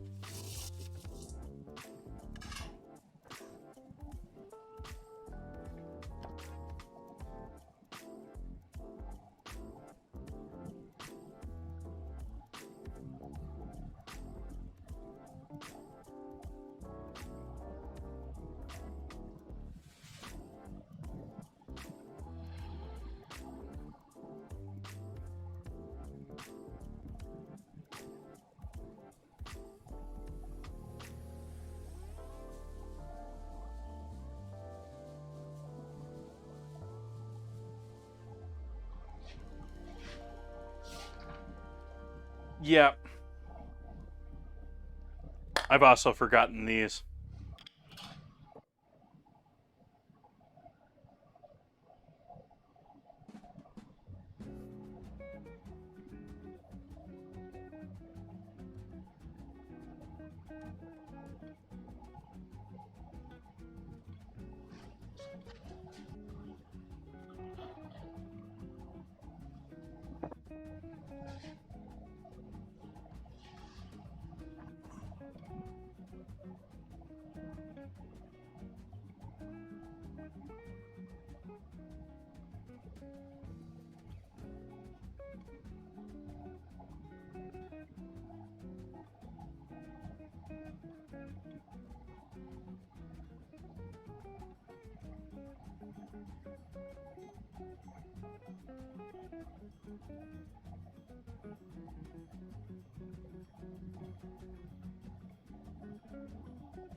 Alright, there we go, folks.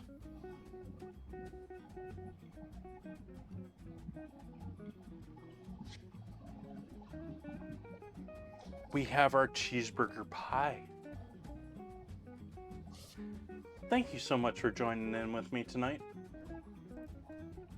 Sorry I didn't get to the lime curd and blackberry tarts.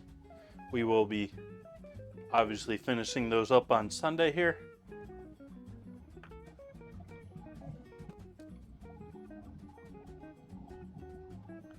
Let's see here. Is there anyone else that we have to send the corpse to go hang out with? It's Friday. I think I'm gonna send all of you lovely people to go hang out with another great streamer who I raid regularly. Very chill stream. I hope you enjoy hanging out with Rhino Lion. I'm gonna send you over to him now. Thank you so much for hanging out with me tonight. Going to be back on Sunday, obviously, with our tarts. Gonna be making a Blitz puff pastry. And I haven't decided. I'm started thinking chicken pot pie. Like, chicken is the traditional pot pie. Let me know if you have some thoughts. Maybe I should go pork? Let me know in the Discord.